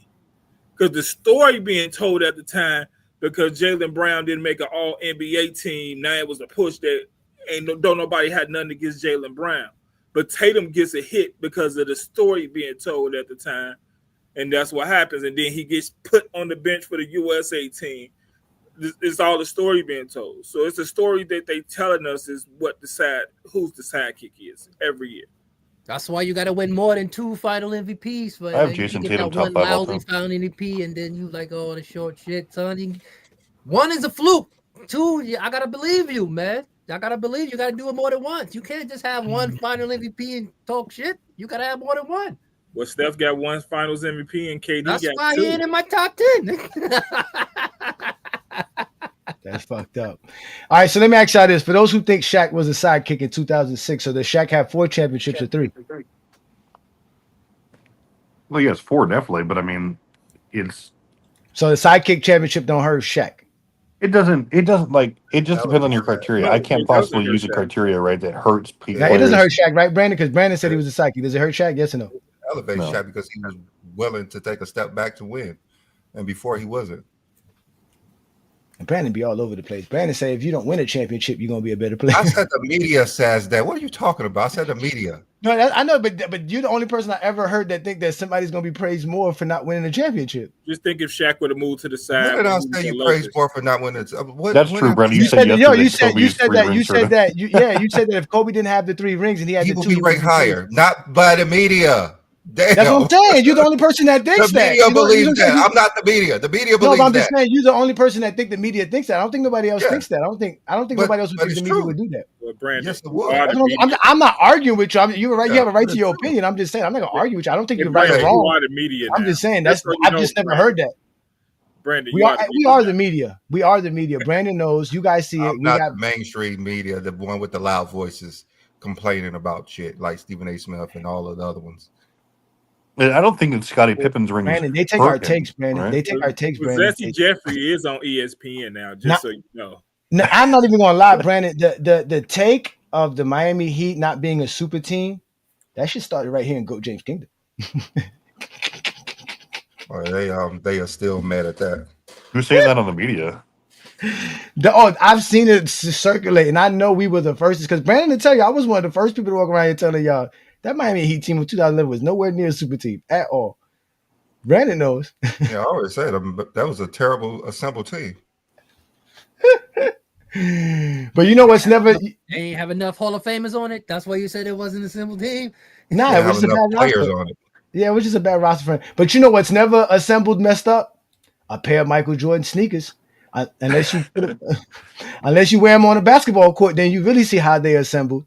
But with that, ladies and gentlemen, we're going to get on to our segment so that we can put the link up for all our DJK members and all our people watching us in the show chat.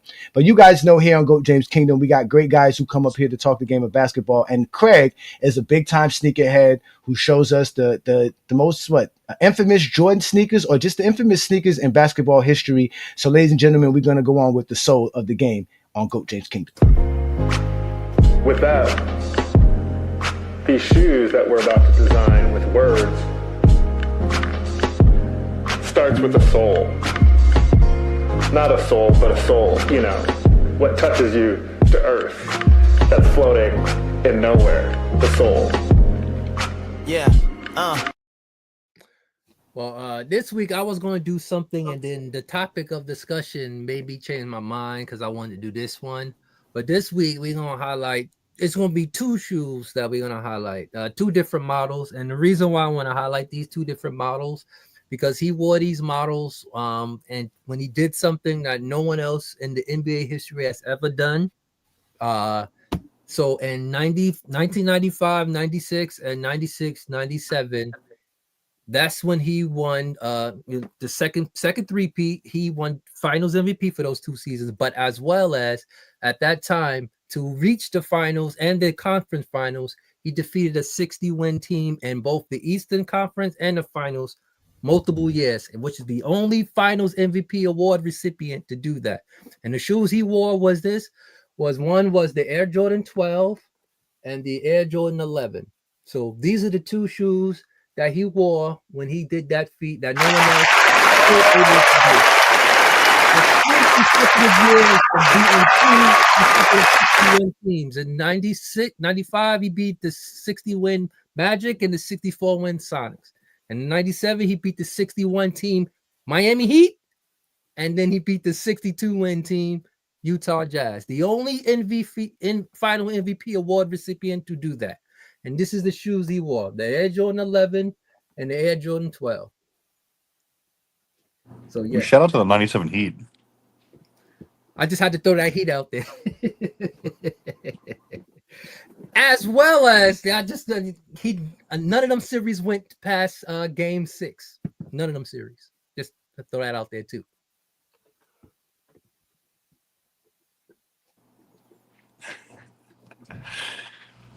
That's my favorite team, man. People sleep on Heat? 97 Heat. Yeah. Yeah, they almost had him. They took him to game 6. He was a full of ballers, man.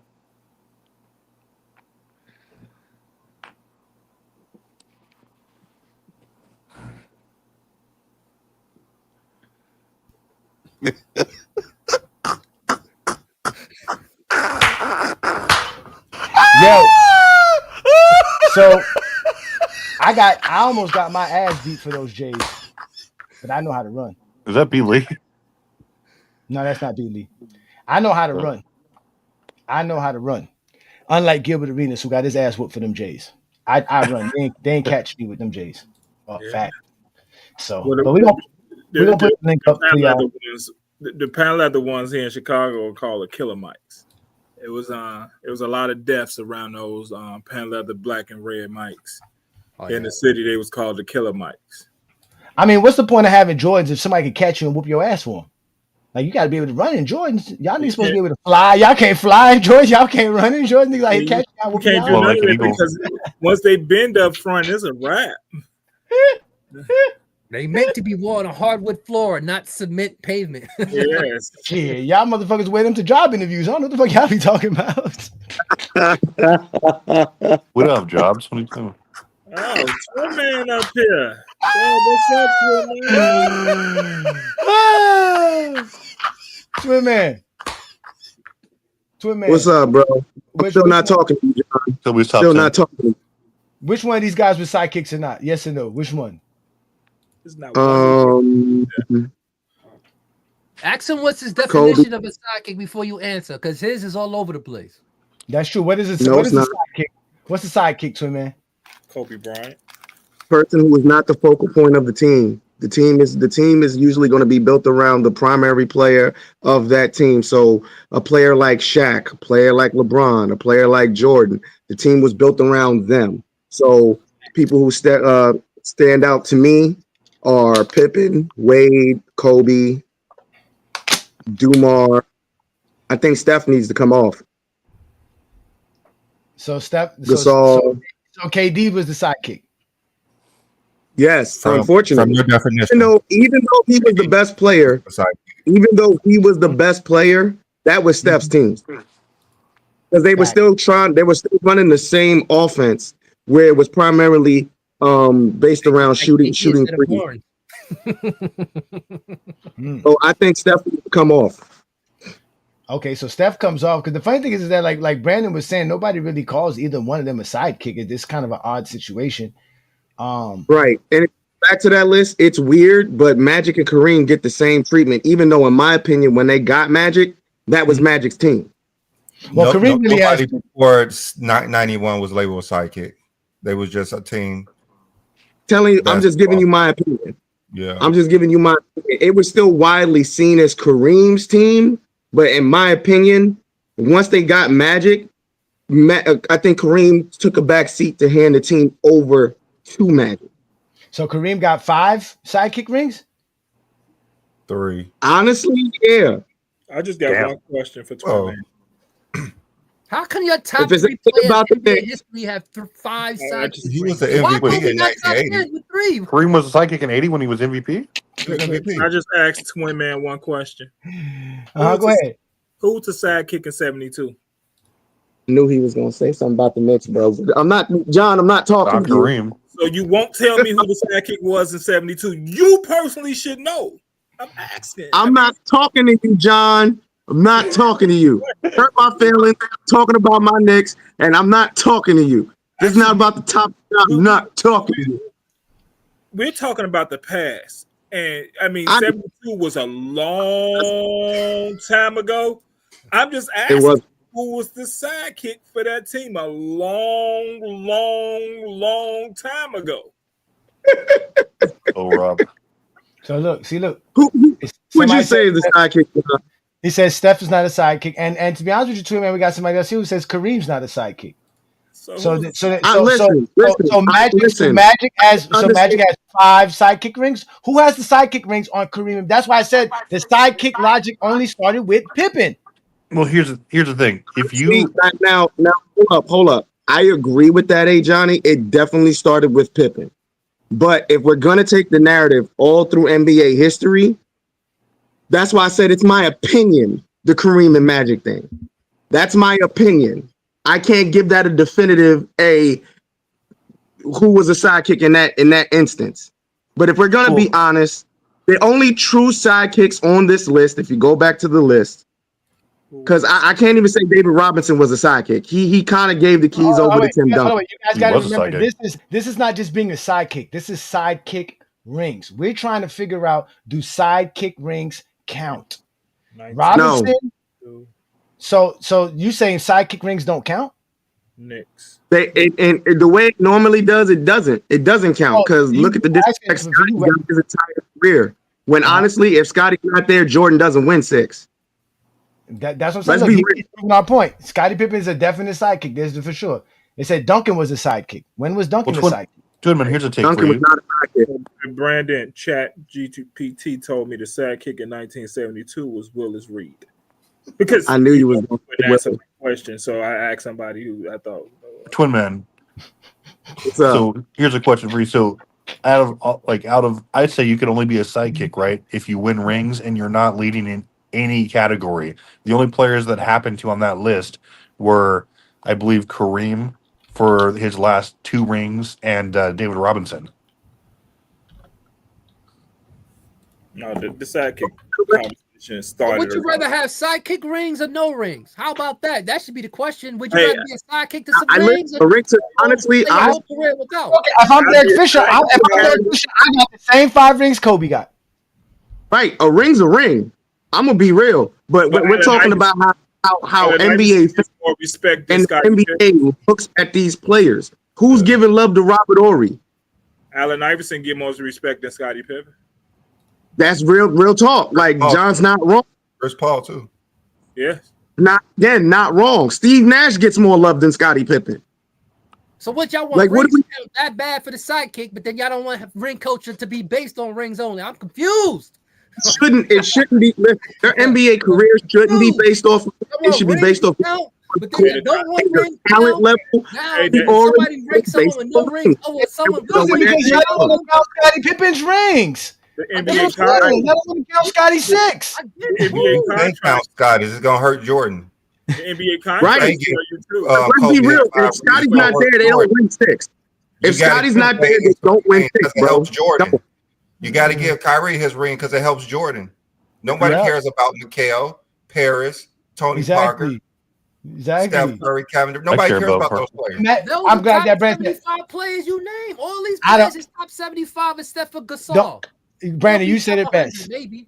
You said it best, Brandon. It depends on the GOAT debate. Pippen affects the GOAT debate. Kobe affects the GOAT debate. Steph affects the GOAT debate. Dwayne affects the GOAT debate. That's why he up here 3 times.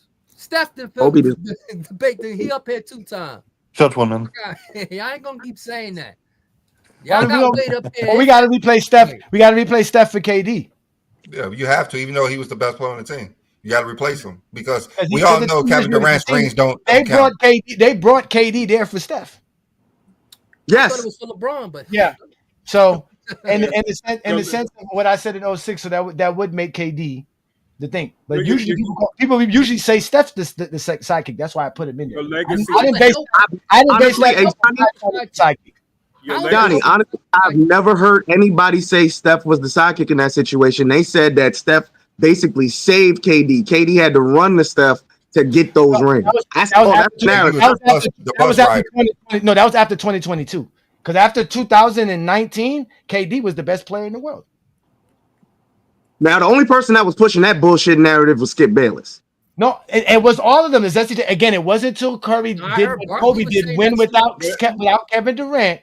Because remember, the first championship, people feel like, okay, Kyrie Irving got hurt, Kevin Love wasn't there. Yeah. So he won. If that was the reason Kevin Durant would have never left. That was loud in Kevin Durant's ear all the time. That's why he left. He was thinking about leaving. I don't know. Yeah, he did like 2019 season after they won it. No, I know that, But when he left, people thought Brooklyn was title contenders. Remember, he went with KD. I mean, he went with Kyrie and Harden. He just missed the 3-point shot by putting his foot on the line. He left for a reason, though. That's what I'm saying. Like Kevin Durant left for a reason. I know what he said, but what I'm saying was the consensus in the media and the talk in the media was because after those 2 championships, it was Kevin Durant that was praised for the 2 Finals MVPs for winning those championships. No, he was not. That's the reason why he wanted to leave. He did a dumb move. He did a That's sneaky the reason move. he wanted to left leave. 3-1 lead, and he went to go join the team. He got a 3-1 lead. The backlash he got from going. Legacy. He was getting trash for it. On the Golden State, and the doors that Brandon is talking about why he left. Oh, yeah, this is just the automatic championship. This is KD. Right. Snake. He left a team that he was up 3-1 and joined the team. Brandon, we can go back, Brandon. We were doing this right before the Warriors won a championship in 2022. If it wasn't the reason, he would never left. Johnny, I'm sorry. Brandon, he would have never left. He left because he accomplished what he wanted to. He solidified his career with 2 championships, Finals MVPs. Incorrect, Johnny. No. Hey, Johnny, Green wrong. said they wanted him gone. I'm not wrong. Y'all don't remember history. Y'all are talking after. You're the only one who don't, Johnny. You're the only one who don't. That's the problem. Everyone else is disagreeing. Because Kevin Durant disagrees with you. There was never an argument on ESPN that Kevin Durant was the best player in the world after 2019. Yes. I'm not disagreeing with that. That's what I said. He was the best player in the world. No. Why? Why was he considered the best player in the world? He beat LeBron James for back-to-back championships and final. LeBron James got hurt. KD was hurt. When did LeBron get hurt? He wasn't the best player. KD was hurt. That's what he said. When they lost to Toronto. Hold on. Hey, Johnny. We're not talking about if there was a conversation if he was the best player in the world. We're talking about why he left Golden State. The best player in the world in the Sidekick. He got hurt. Hold on. I can tell you. Because the offense was predicated around Steph Curry. Okay. I was like, you gonna say it? I'm saying. Okay. So again, my point is that after KD won those championships, those 2 back-to-back final MVPs, those 2 back-to-back championships, the conversation was that leapfrogged him. The ring culture leapfrogged him ahead of LeBron. Okay, but nobody believes that. Remember this conversation we had, Brandon?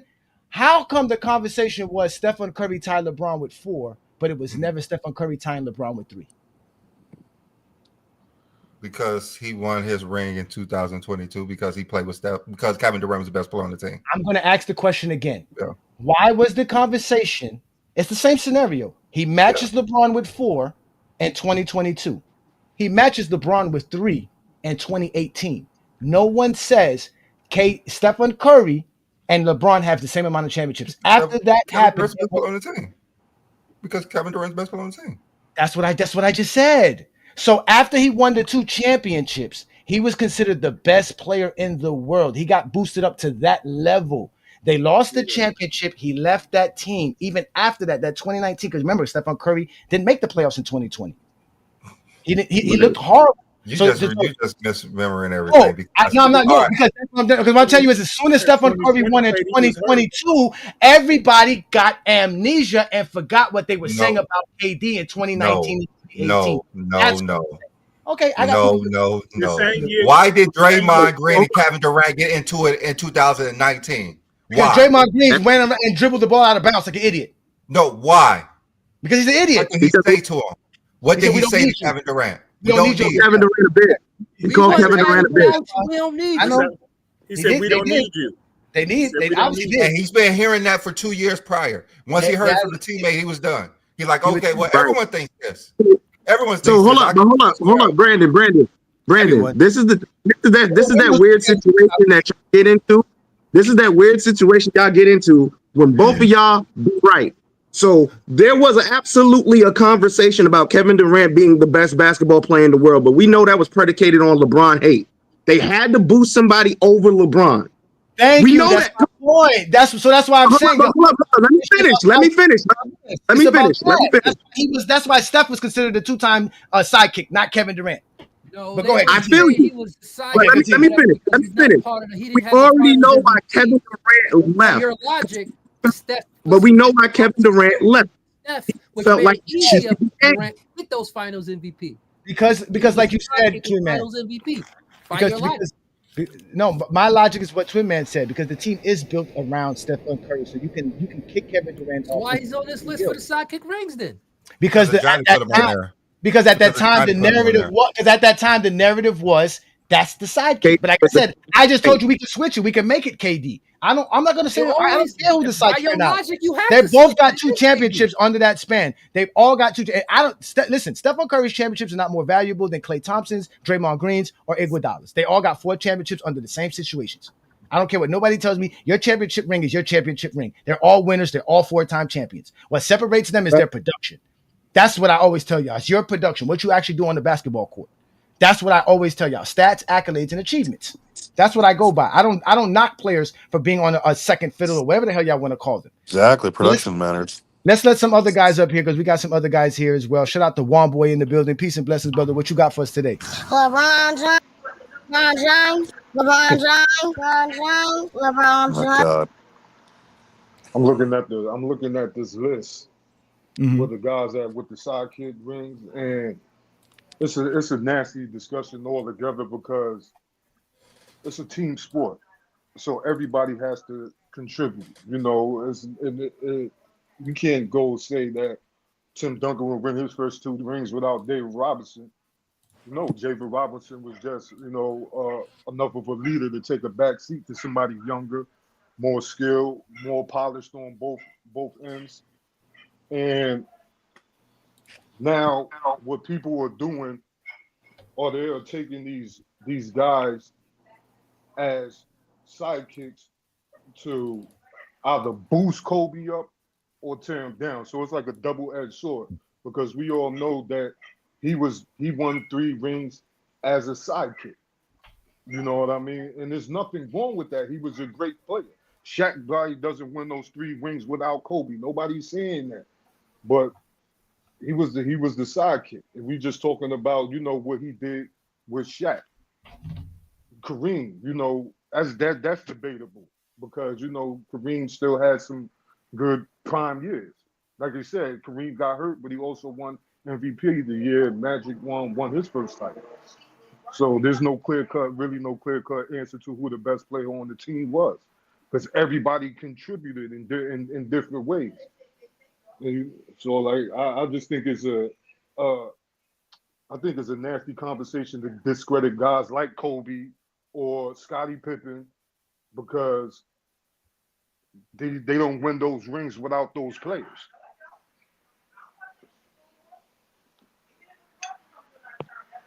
I don't think they're trying to discredit Kobe. I think what it is that at the end of the day, the way we've always talked about basketball, there's always been a hierarchy of who was the bus driver, who was the passenger. And unfortunately, in that situation with Shaq and Kobe, Shaq was clearly the bus driver. So if we're gonna utilize the logic that has been initiated because of the situation with Jordan and Pippen, Kobe's falling in the realm of a sidekick. Despite how many people want to make Kobe a 1B, guess what? 1B comes after 1A, which still makes you number 2. A sidekick. Yeah, but like I said, because it's either to boost Kobe up or to tear him down, because nobody's doing this with the 94. But no, but hold on, wait. But let me ask you this, one boy. Do you consider a sidekick, for one, a negative? No, not at all. Okay, all right. Do you consider sidekicks at all? Do you consider anything about a sidekick? Do you even care? Do you just, for you, it's just there's obviously the main guy, which everything is focused around, and then there's a lot of other guys who help that main guy. No, not at all, because there's always going to be the guy on the team, and then everybody else after that. That's what I'm saying. So the sidekick is really no difference in the 3rd option, 4th option, 5th option, because they all have the same basically role, is to help the main guy. Because look, correct? In 2015, Iguodala won Finals MVP, and he wasn't even the 2nd best player on the team. Yeah, but that's just Finals MVP. You know what I'm saying? Like he played good for 3 games. Like we can't. That's why I don't like the Finals. Finals MVP does not dictate your impact on winning for that team. We all know the 2nd best player on that 2015 team. When does the media say that? I think I think when did they say that? I think I never heard the media say that. They just vote for it. They vote for everything. They vote for the All NBA team. I think Sidekick matters. Can y'all hear me? Yeah, we're gonna let Tyson in right quick. I just wanted to get Juan Boys in there, make sure Juan Boy get his taken. Blue Ball, I see you in the back. Just give us a second. We want to take care of some GJK members first. Obviously GJK members get taken care of. Peace and blessings there, Zero. But shout out to Tyson who's in the building, another GJK member. What's up? Salute. LeBron James. LeBron James. So what you got for today's topic, brother? I think when we talk about sidekicks, I think I put it in the chat earlier. I think that narrative gets either removed or lessened when you do win a championship as a number one. Kareem was a number one player, and even though he won championships as sidekicks, we don't look at it the same way because he did win as a number one. Steph Curry did win as a number one. All those Dwayne Wade. Most people see it, whether you agree or disagree, that he won with a number one. That's why the narrative is, LeBron James joined a championship player. You know what I'm saying? Those type of narratives. So I think those narratives get lessened when you do actually win as a number one. Same situation with Kobe. Even though he was a sidekick or however y'all want to describe it in those three championships, he proved he can win as a number one. Therefore, the narrative gets lessened or removed that he, that sidekick narrative. Pippen for his career was a sidekick his whole career. So that narrative never gets a chance to get lessons. If they would have won in 95, then that narrative changes. So that's my take on it. You talk about all these players, career sidekicks like Parrish, Gasol, well, as far as winning, those players don't get that acclaim. So that's the big difference when we talk about career side or winning as a sidekick and winning as both. What makes you number one? Hey Tyson, was Kyrie a sidekick in 16? Sure. Okay. What makes you a number one? And if he wins as a number one, I think that narrative would change. What makes you a number one? And some people, real quick, before I answer that question, some people would then even take that and discredit LeBron even more. If Kyrie went to Boston and wins championships, then that narrative of LeBron gets even lessened, for the haters. Kyrie could do it as a number. He had a great player. So if Kyrie was number one, then he could still win. He won with a number one. Those type of narratives would even be more devastating to LeBron's legacy by the haters. Go ahead. What makes you number one? What makes you a number one? I'm still trying to figure out what makes somebody a number one. You can say stats because I know you like stats. So you can say stats if you want to say it's fine. Stats is it's not just stats. Necessarily who you run the offense. A team can take a player. It's 5 players on the team. They can take a number one away. But what are you sacrificing to take that player away? Obviously, he's going to have guys to get open shots, and other players, NBA players, are going to make shots when they're wide open. So if somebody's taking a number one away and other guys are getting off, they're still the number one player. So the number one is the guy who's the offense is predicated around, and the team is built around, correct? Right. If when Mario Chalmers goes off for 30 or whatever have you, because the defense is trying to stop the certain player, that didn't make him the number one player for that game. You know what I'm saying? He just took advantage of having open shots and whatnot. But even the offense, it's not necessarily, offense is predicated around. But if the player obviously is just going off and the defense can't stop him, even though the game plan switched. A player can have a great game and be like the number one option for that game. You know what I'm saying? Like Dwayne Wade, he wasn't just getting off because of Shaq's gravity in that finals. Dwayne Wade was doing the shit, period. I'm saying you can't give him credit for just the finals because the Shaq was the leading everything till that point. So they go down 0-2, everything was running through Shaq. Okay. Tyson Wade is from Chicago. And that's the reason why. What? You can say they won that series because they made Dwayne Wade the first option and the main guy for that series. Yes, you can say that. But the whole team was able to do that due to the fact that Gary Payton's not there to hit that that critical clutch shot in game 3. We don't win that series as well. We don't. You guys don't forget that Shaquille O'Neal in the clinching game versus Detroit in that same series, Dwayne Wade didn't play well. It was Shaq who dominated that game and took us to the finals. This is the first time I ever hear you give 90s player more credit than a 2000s player. I love that. I think Shaq is one. Wait for. I think Shaq is one of the greatest players to ever play the game. And in fact, I am going to do a stream called the disrespect of Shaq. The disrespect of Shaq stops in GOAT James Kingdom. We're gonna stop this, Brandon. Shaq was one of the most dominant players I've ever seen. And I will tell you this right now. Y'all can get mad at me right now. I've said a lot of things to get y'all mad. Shaq would have more championships without Kobe. That's fact. That's just the fact. I agree. I'm gonna leave it alone. I'm gonna just leave it there. Shaq will have more championships. He would have more championships without Kobe. Yes. That's why, and that's what's gonna. And I'm gonna prove it when I do my show. I'm gonna show you the players Shaq could have won championships with and would have won more championships, including Tracy McGrady. He would have won more championships with Tracy McGrady. That's regardless of the point, though. Most people see Dwayne Wade as being the number one on that team, whether you agree or disagree. I know what most people do. I'm saying that changes the narrative of Dwayne Wade being the sidekick. I get it. That's why GOAT James Kingdom exists, because that silly narrative of Dwayne Wade when motherfuckers was in middle school watching Dwayne Wade goes out the door. But do you agree? Do you agree with my point? What you just said about a number one option, that was Shaq, not Dwayne Wade. Okay, that's fine. Mm-hmm. I'm not here to disagree or agree with that point. Most people see it as Dwayne Wade being the number one on that team. You disagree, that's fine. I'm just saying when you talk about Kevin McHale, Scottie Pippen, Paul Gasol, and all these sidekicks and championships, they don't get that label removed because they didn't do it as number ones. That was my point.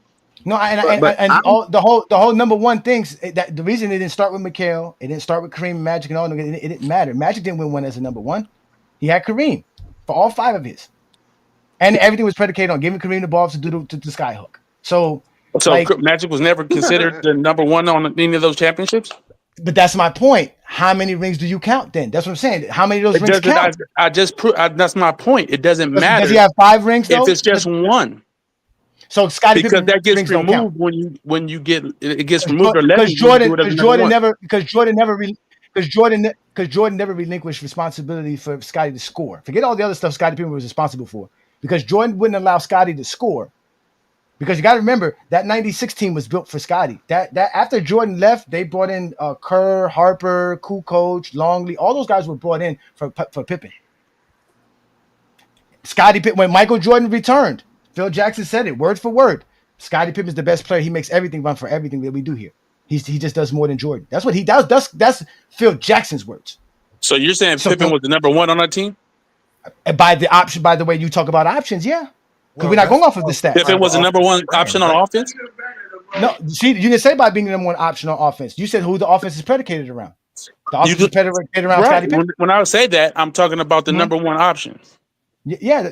Okay, so the guy who takes the most shots. That's what he's going. That's what you're going off of stats. I'm not going off of stats again. What makes you a number one option? Again, the offense was predicated around Scottie Pippen, getting all those guys involved, including Michael Jordan. He was the guy all-around player for the Bulls. That's what Phil Jackson said. That's what the triangle offense is predicated around, right? Somebody like Scottie. Well, they won't give Scottie. I'm not gonna go as far as give Scottie all 6, because you already know I give Scottie credit for all 6 championships. But I'm just saying for the idea of this, again, the first option started with Scottie. Nobody was saying none of this before. When Bird was winning championships, because Cedric Maxwell and JoJo White was on the team, and all these other guys elevated their careers. Exactly. But for Scottie, for some reason, he can't, because y'all assume he was never a first. When do y'all want him to elevate him? Y'all want him top 5? Like, I'm confused. Like, what? I don't understand that you're saying that Scottie Pippen was the number one option. Top 20. No, because the team and everything was predicated around him. If 6-0 makes Jordan to win, was for him. It elevates Scottie Pippen. That's what we're saying. I just told you why. Ask your own rankings. You guys have rankings. You guys don't have. No, I just told you why. Literally. No, I'm just talking about from the media. That's all. It's not from us, from the media.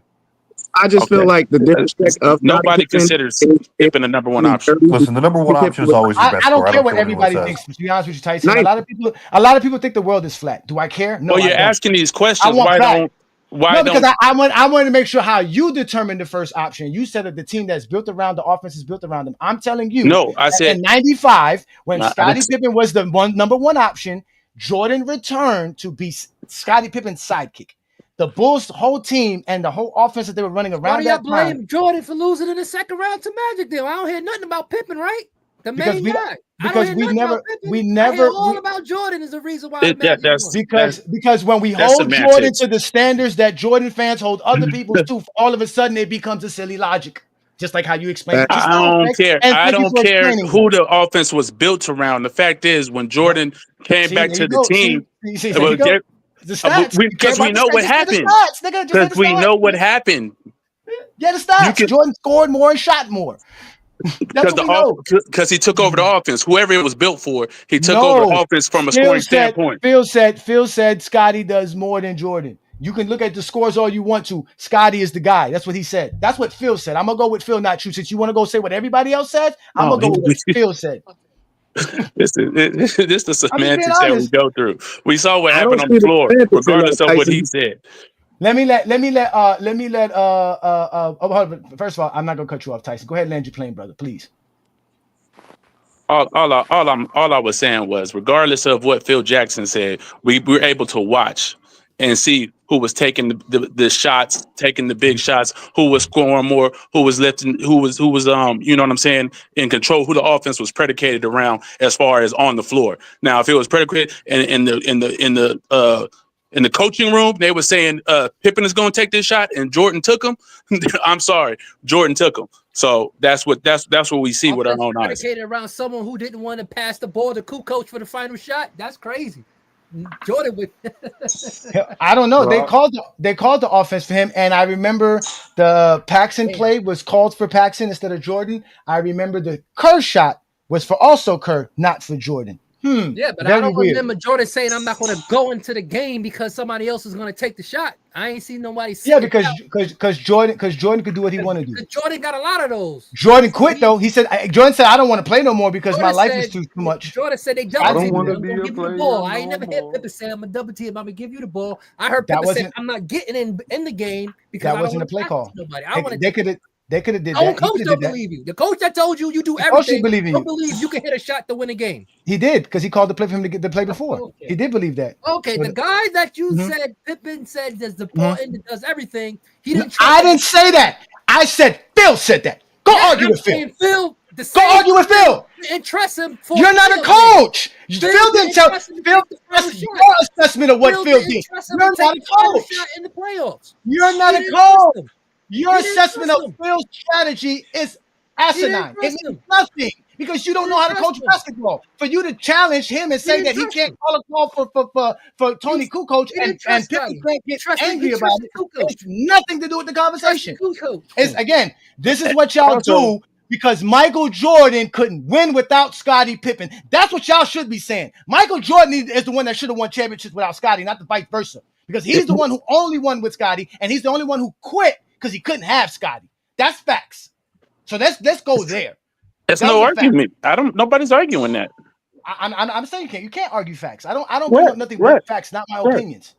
Right. You can argue my opinions. Brandon knows my opinions. That's why he argues it all the time. All right, let's y'all. Those are facts that he didn't win without Scottie Pippen. Let's get blue vote in, please. Let's get blue vote in, please. Y'all get mad at Jordan all the time. Y'all be that doesn't mean that Jordan wasn't the number one. Like, what is that point? Really zesty, real, bro. Y'all get really mad, bro. Y'all act like y'all in a relationship with Michael Jordan, bro. Where were we getting mad? You know. No, you got to tell LeBron not to take the last shot. Did I get mad? Did I curse at the brother? Wait. All right, y'all. Come on, man. Come on. All right. What's going on, bro? What's going on? What's his face? Just pick a point guard. No one would tell LeBron not to take. We want LeBron to take the last shot. It's his. That's a lie. He said, Kyrie, take this shot, Kyrie. I'm tired. And Kyrie took the shot. Y'all be lying. Yeah, that's what happened. Y'all be lying. That's what happened, though. That's what happened. That's what happened. That's exactly what happened. Dwayne Wade. Straight up. You want the Finals MVP, Dwayne Wade? Go ahead. Go ahead. Go ahead, Dwayne Wade. It's a unselfish. Jordan never had that in his resume. I mean? That's why he needed Phil. But I'm sorry. Go ahead. I'm sorry. I'm gonna cut myself off. No, you're right. But salute to everybody in the panel, man. Like, can y'all hear me? Y'all hear me? Okay, yeah. Yeah, we hear you. I'm just saying, like, this course about ring culture and second option and sidekick, it's all a toxic narrative started by the media. Y'all gotta understand this shit, man. Like, when nobody talk about sidekicks, when nobody talk about, who team is it?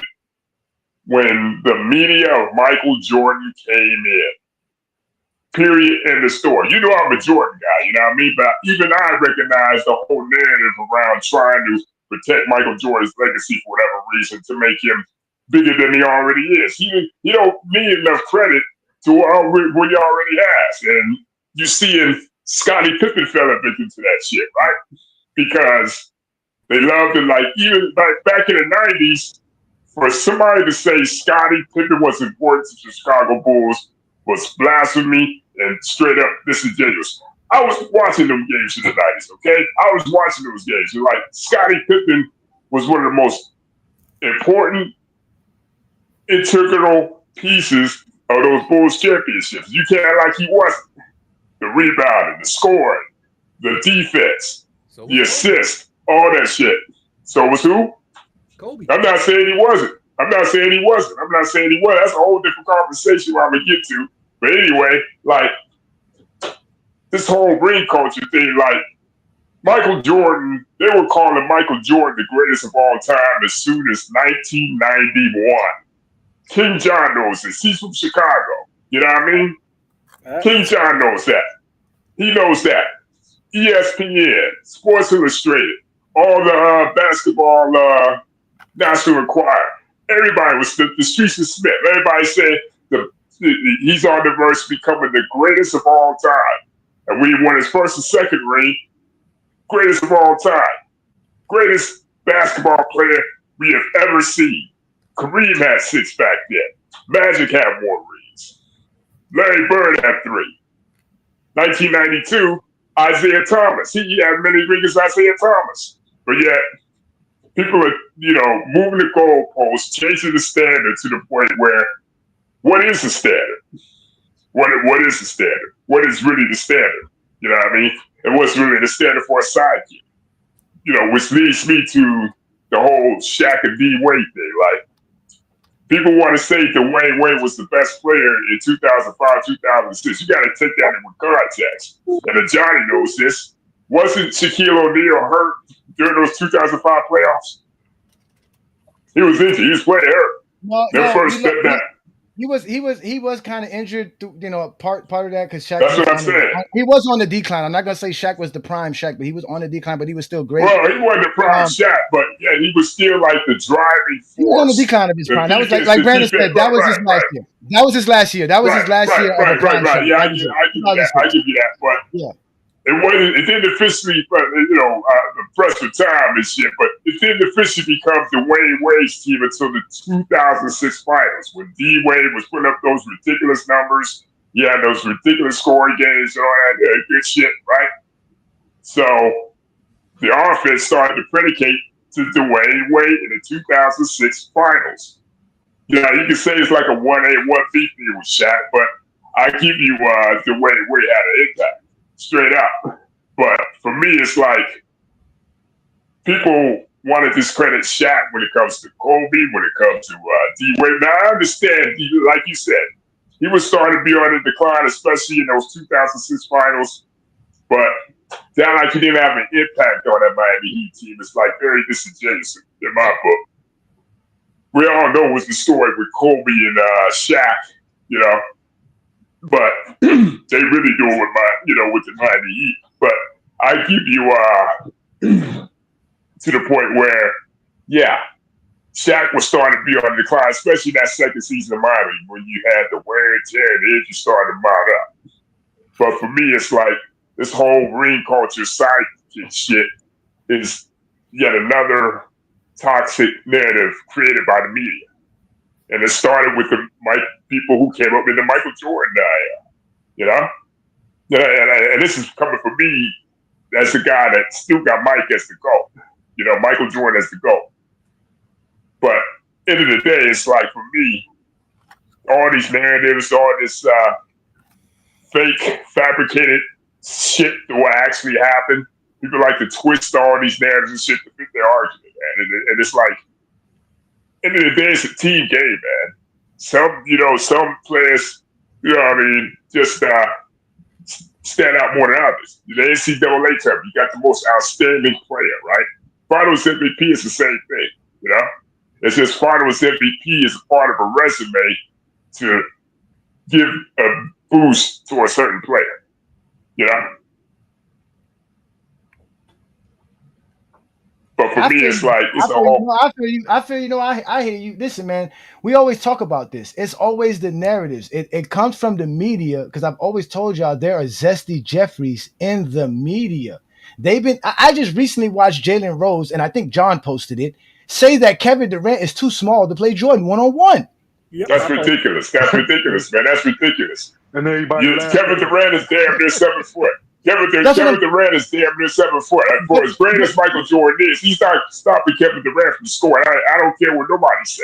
No, but the point is that the point is that the length that these people go to defend their that's what I'm saying. That's what I'm saying. For Jordan, that's the problem. And you got to do that. And you can like Jordan. And they don't got to do that. No, that's what I'm saying. You can like Jordan. You ain't got to fabricate. You ain't got to fabricate his career. No, admit it. Fabricate his career. That's your job as a fan. Your job as a fan is to fabricate a player's career. And that's what I do. That's what I do. I like Michael Jordan. I like Michael Jordan, right? But I'm not going to sit here and deny that LeBron James belongs with the same goddamn team. I'm not going to do that. I'm not going to do that. Sam Jones. He was an important part to the Boston Celtics dynasty. Let's just say that. That's like I said, that's sidekick shit. And he was the first option. So are we going to say he's responsible for 10 championships because he was the first option? No, you can't say that because he didn't have the same impact as Bill Russell did. Because everything's I think we do that, though. I think we do that. Do what? What do you mean? What do you mean? That's why Bill Russell, for a lot of people, is not a number one. When you look at his resume and say 11 championships, we all know that offensively. Bill Russell. Hold on. Wait. Offensively, we say that he wasn't at the level of a lot of these players that we have, or some of the players that we have above them. So therefore, a lot of people have him not in the GOAT debate. Or not in a, he's so a lot of people have him top 5.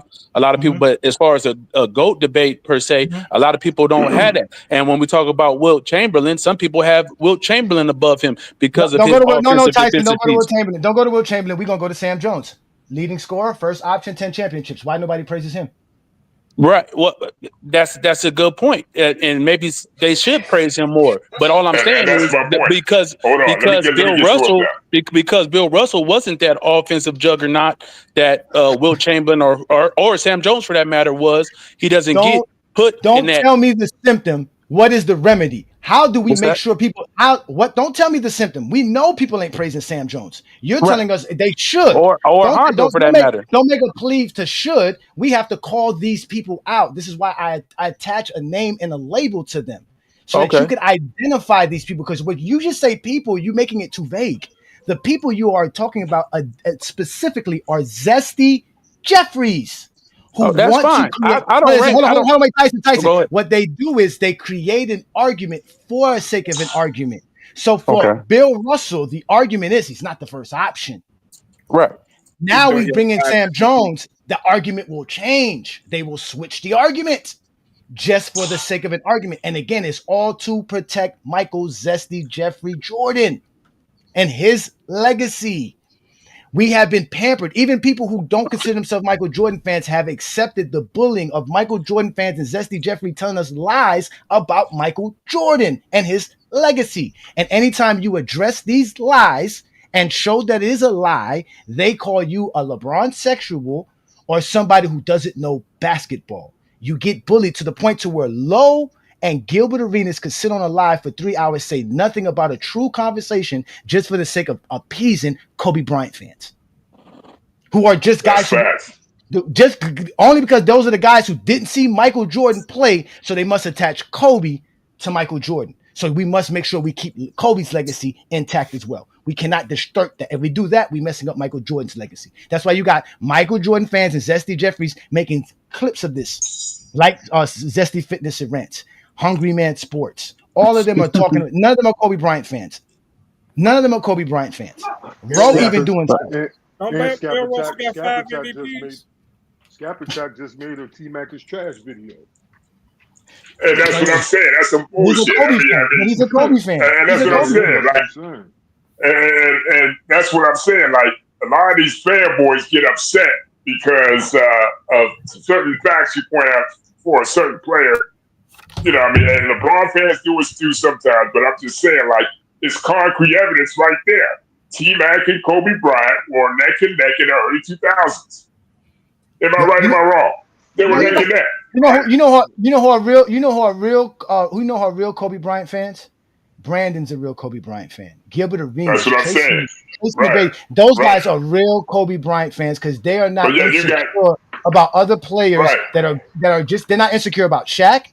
They're not insecure about LeBron. They're not insecure about Kobe. I mean about Michael. They know Kobe's greatness. Just like Brandon said, Kobe is the same with 2 championships or with 5, and I agree with him. Kobe with 2 championships is still the great player that we should argue in the top 10 with 2 championships. The 5 championships does not make Kobe any better. And Michael Jordan is the same player with or without the 6 championships. They don't even record. They don't even realize that shit. You know. All right. So we gotta get somebody else. Hold on. Go ahead. Land your plane, Blue Ball, so we can get some other folks in there because we do got. I wanted to say. I agree with Tyson's point too.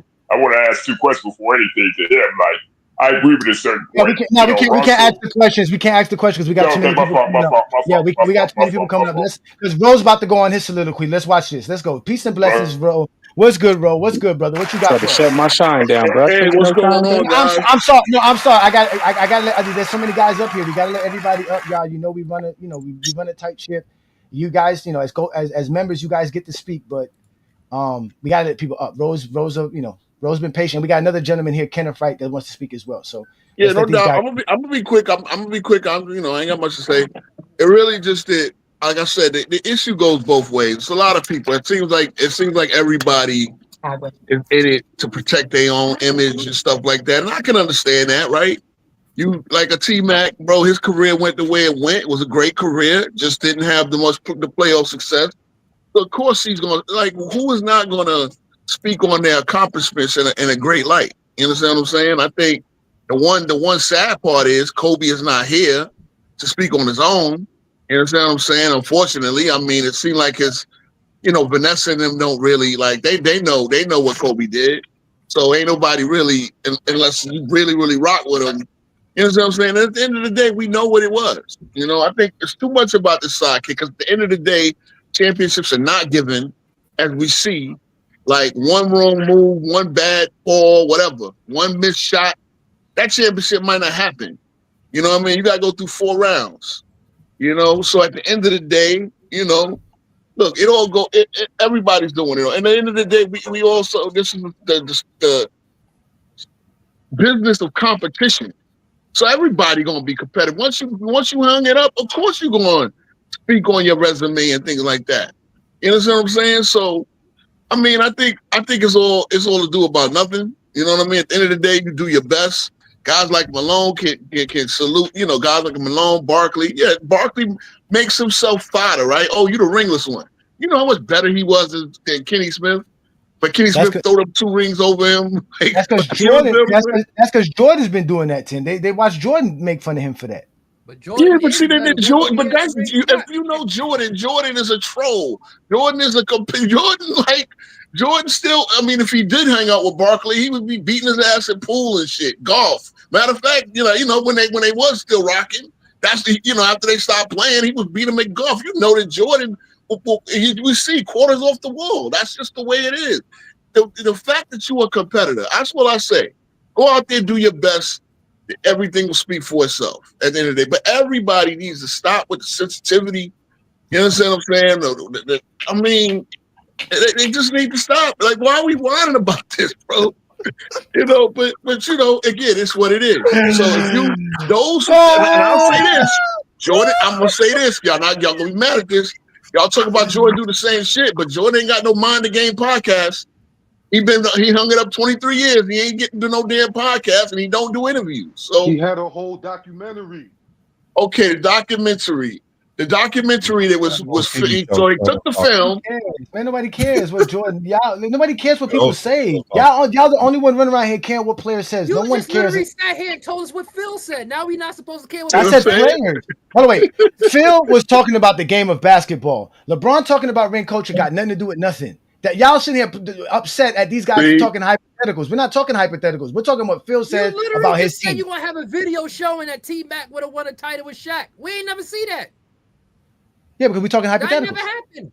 Yeah, we're talking hypotheticals. Shaq would have won more without Kobe. That never happened. But you got to show. Yeah, that's a hypothetical. That's a hypothetical. You saying LeBron should have? Y'all saying LeBron should have won 8 because he said that. Do y'all want to know? I'm thinking LeBron should have won championships because he had Kyrie and AD. It's also a hypothetical. Let's go ahead and move on to the next person. I mean, he did go to 8 straight finals, so why he couldn't win 8 titles? I mean, I hear that all the time.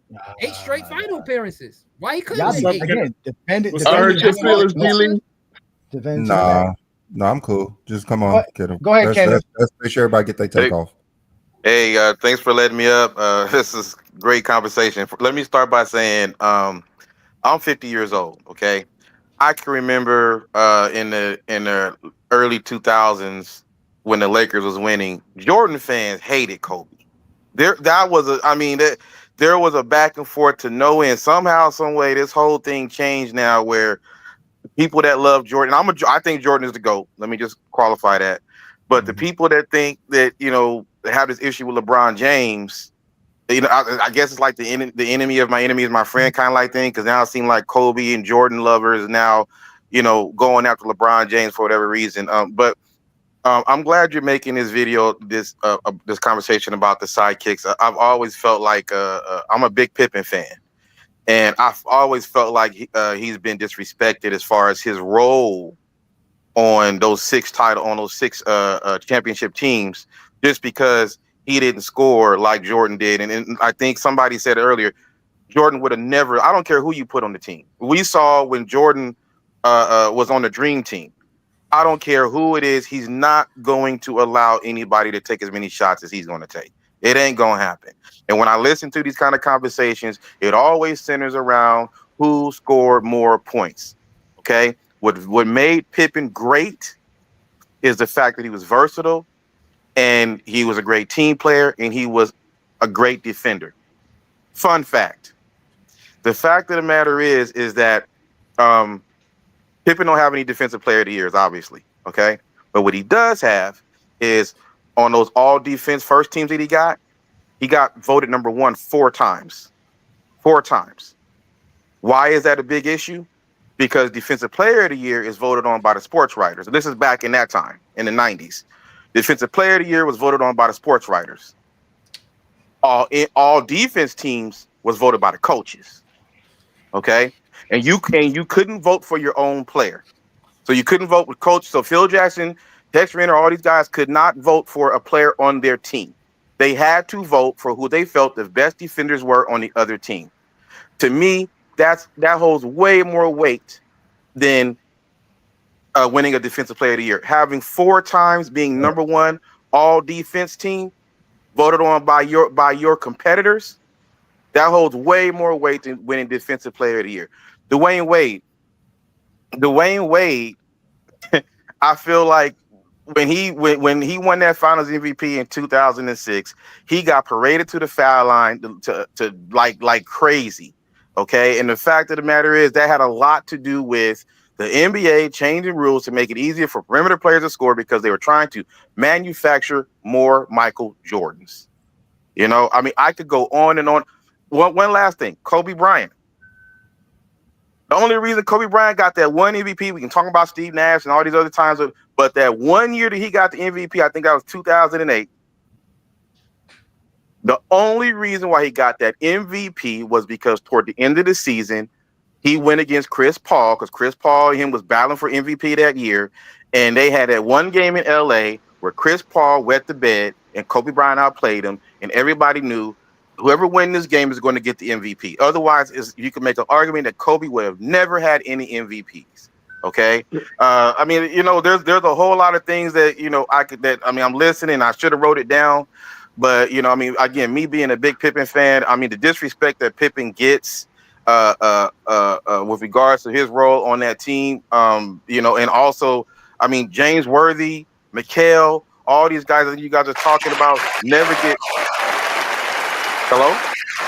Yeah, no, that's keep going. Don't worry, keep going. These guys never get deemed for. I'm gonna say this and I'm gonna land because I know I'm talking a lot, but James Worthy, Mikal, all these guys never get deemed for their role as being second and third fiddles on their team. I know Mikal never won a Finals MVP. I know James Worthy did, but the fact of the matter is, what did they do when Magic abruptly up and left the Lakers for 92? Look at and they replaced him with Sedale Threatt. Sedale Threatt was a very good point guard. The Lakers was trash.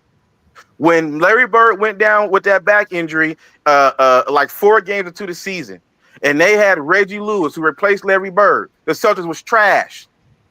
When Michael Jordan retired abruptly, and they replaced him with Pete freaking Myers, the Bulls, and keep in mind, Pippen missed 10 games that year. The Bulls might have won 60. Pippen and Horace Grant missed 10 games that year.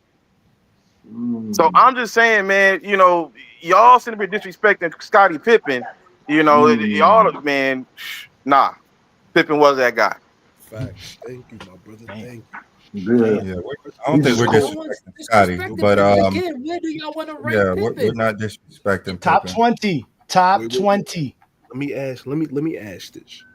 First and foremost, I just want to say I came from that niggas tickets live stream, and them boys can't have a simple debate without dissing each other. That's the only I'm gonna just be real. If you could debate without disrespecting, you a real basketball fan. That's first and foremost. Provide facts, not fiction. Provide facts and not your personal emotion. All right. Second off, I had assumed that this live was made due to the news that was being broken out. LeBron doesn't have a certain thing about his future, and,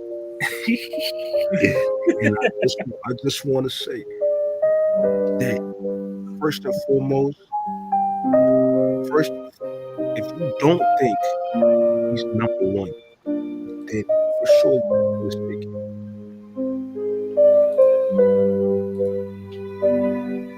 The hell's going on? That music a little distracting. But yeah, I just wanted to say, what are we doing, bro? The team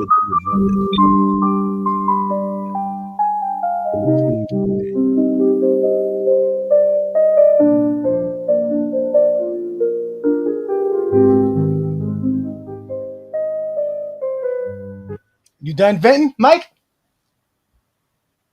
Yo, I'm on your team, fam. I'm not no Mike fan. I'll let you know that right now. It sound like he was crying. Yo, did you hear what I said? You didn't hear what I said, bro. Yeah. I let Craig, you're on mute, bro. Craig, you're on mute. I'm just saying, Pippen was labeled a top 50 player in NBA history and played less than 10 seasons in the league, less than all that. So who is disrespecting Pippen? Only him and Shaq was on the top 50 playing less than 10 seasons. Like, who? Man, when you guys reference Pippen as a Robin, y'all bashing Pippen. Okay, that's you bashing him. Robin in the annals of hero history was this orphan kid who needed help and all that stuff like that. Man, don't come at me with that BS, man. Pippen wasn't that. If Pippen is not disrespected, why does nobody run around here saying he's 6-0? Why does nobody run around here? Just like y'all keep saying what everybody says. I can't call Dwayne Wade the sidekick because everybody says he was. Okay, so besides the 6 rings with Pippen, what else did he have? What other 10 all NBA selections, 10 all defensive selections, 7 all NBA selections. What about the league MVPs? What about You those? What else? You have to have league MVP. That's what I'm saying. So now you have to have league. Does Dwayne Wade have a league MVP? I'm saying what Pippen has. What else? Y'all knocking. You just said you don't disrespect Pippen, but you keep asking us to disrespect Pippen. I'm just asking a question. He got hold on. None of that takes away from Pippen. None of that takes away from his 6 rings, Craig. None of that takes away his 6 rings, Craig. It doesn't take Johnny, away. That's what I'm asking. Where do you want to rank him? I told you top 20. So why he's not top 10 with it? Why he's not your top 10 with his 6 rings? Why he's only top 20? Because I don't just go off of rings, but I count his 6 rings. His resume says he's top 20. What can I say? Can I say this? And I said this earlier when you asked about his accomplishments. So if he had 4 Defensive Player of the Year awards, 4 straight Defensive Player of the Year awards, then would you respect him more, Craig? What do you mean respect him more? Nobody's disrespecting Pippen. Everybody says it. I say without Pippen, Jordan doesn't win 6 rings. Okay. Well, I think he'd be high. Where do you have Pippen ranked? So you could. So this is just not be a topic. So where do you have him ranked, Pippen? I have Pippen ranked 17th. Okay, so Craig respects Pippen. So this is not a Craig thing.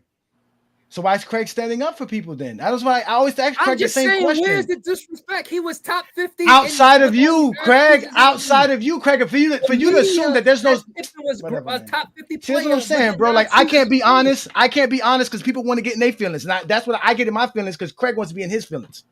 I'm not in my. I'm asking the question. Okay, if you're not the person who is not disrespecting Pippen, why do you feel like you have to defend when we say they are people? Why are we talking to those people who disrespect Pippen? Because they're the same people that says all the stuff that we hear all the time, Craig. Why do you give those people a name? I give you a name who disrespects Scottie Pippen. I give everybody Brandon Katz. Michael fucking Jordan. Brandon Katz disrespects Scottie Pippen all the time. He comes on every show and disrespects Scottie. Come on, man. All the time. Brandon, you know this, Brandon. We don't come up here every Sunday to troll. This is not a troll show. Like we come here to have our opinions. We here to talk basketball. We can have disagreements, but at the end of the day, bro, y'all get mad because y'all get proven wrong. It's like Scottie is disrespected. If he was respected for his 6 championship rings, there would be no discussion on where Scottie is ranked. No one would be telling me I'm hating LeBron James because I got Scottie Pippen ahead of Dwayne Wade. Somebody said 17th is crazy. Exactly. I think. I mean, if I could say something, Johnny, if I could say something, I read in the comments when I was talking about what he did in '94, right? Mm-hmm. And he had Kukoc, he had Kerr, and all these players, right? Now let's understand this now, right? Kukoc was a rookie, didn't even speak the language, right? When he came over here. Kerr just came in. Shaq said that Kerr was about to be a bust or whatever you want to call it, right? But all of a sudden in '94, Kerr and Kukoc was the reason why, that '94 Bulls was great. Now, please tell me, hold on. Please tell me what the hell happened in '96, '97, and '98 when Kukoc and Kerr was also on this team, but for some reason now the Bulls ain't a super team. Please tell me how come Kerr and Kukoc don't get the same freaking respect in '96, '97, and '98 that they got in '94. Kukoc is a Hall of Famer. Plus, he spoke English. Read the comments, bro. Read the comments. English. Read the comments. Read what was being said. Watch this, y'all. Pippen had Kukoc. Pippen had Kerr. Watch this. Let's go. Watch this. There we go. Here we go. Go ahead, Brandon Cass. Tell us everything you got to say. Go ahead. Yeah, this is absurd. So Scottie Pippen's a good player. It's absurd to put Scottie Pippen in a top 25 list. Because again, 90s basketball was a half-court game. 90s basketball was very different than the 1980s. The 80s was one of the fastest tempo times in the NBA. The 90s was a half-court game. And while Scottie Pippen was an elite transition player and a very good one-on-one defender, Pippen was not a consistent shooter. And the other thing is, Johnny, your takes are horrible. Like when you, and this is the main point people are missing. When you talk about the triangle offense and how the triangle offense was built around Pippen, the Bulls ran two different offenses. The Bulls ran their normal triangle offense, and they ran the fourth quarter offense. In the fourth quarter, when it mattered, the Bulls were an ISO offense. Because even though Pippen was a good player, he's not top 25 all time. He's good, but he broke through overpaid him. In the fourth quarter, Pippen disappeared offensively because the tempo slowed. It became a half-court game, and Pippen couldn't shoot. So in the fourth quarter, it was Jordan time. The Bulls were an ISO offense in the fourth quarter. They were built around Jordan. And Scottie Pippen was not the same player after 1995. Scottie Pippen shot 41% from the field in the playoffs during the Bulls' final three titles. The other point is that Scottie Pippen never guarded the best player on the teams that the Bulls played in the playoffs. Scottie Pippen didn't guard Patrick Ewing. He didn't guard Karl Malone. That was Rodman. And when Scottie Pippen guarded Barkley, he got cooked. The best teams the Bulls played in the 90s, in the years they won titles, they were not with elite small forwards. They were teams with elite centers. Because the 90s was the era of the big men. So Scottie Pippen wasn't guarding Shaq, he wasn't guarding Ewing, he wasn't guarding Malone, he only guarded Magic one game in the 91 finals, and he didn't guard Barkley either. The best teams the Bulls played in the 90s had big men and power forwards. They were not elite on the wing. But again, and you have no answer for this, the point is, in the fourth quarter when it mattered, Scottie Pippen disappeared. He wasn't a good enough shooter to close games. And even in 94, even Scottie Pippen's best season was without Michael Jordan in 94. Pippen shot exactly the same amount of shots. They averaged the same amount of points per game. Scottie Pippen could not scale up and stay efficient to score because he wasn't a good enough shooter to score consistently in the half court or at the end of games. Scottie Pippen couldn't close the way Kobe did even in 2001. Shaq got swept more than any player in NBA history because as great as Shaq was a closer. Brady was very good. He wasn't a closer.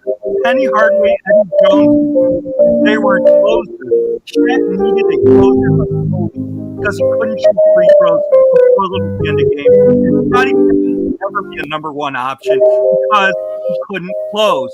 When Dwayne Wade started knee problems, LeBron James ran away. When Scottie Pippen started having bad Michael Jordan carried the Bulls and he won a title.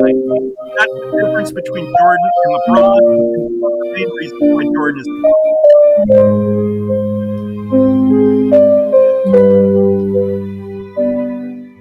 Here's a guy who coached you when you were first into the league, and we've seen a great deal of change in your game, improvement in your game, and maturity. Doug, what about the fact of the distance this young man's traveled? Well, I always felt Scottie Pippen was a big game player. I remember Game 5, I did not tell him he was going to start the game, the deciding game against Cleveland. In here, my second year coaching, Scottie was a rookie, he had 26 points in the final game. So the one difference I see, Scottie, is, you're taking the ball to the basket with such authority, but you're confident shooting that outside jump shot. You see teams going to make a change and try to trap you to prevent you from getting that easy shot? Well, yeah, definitely. I felt like that was the weak point of my game going into this season was my jump shot. And I feel like once I get that open up for me, it will make a big difference for me.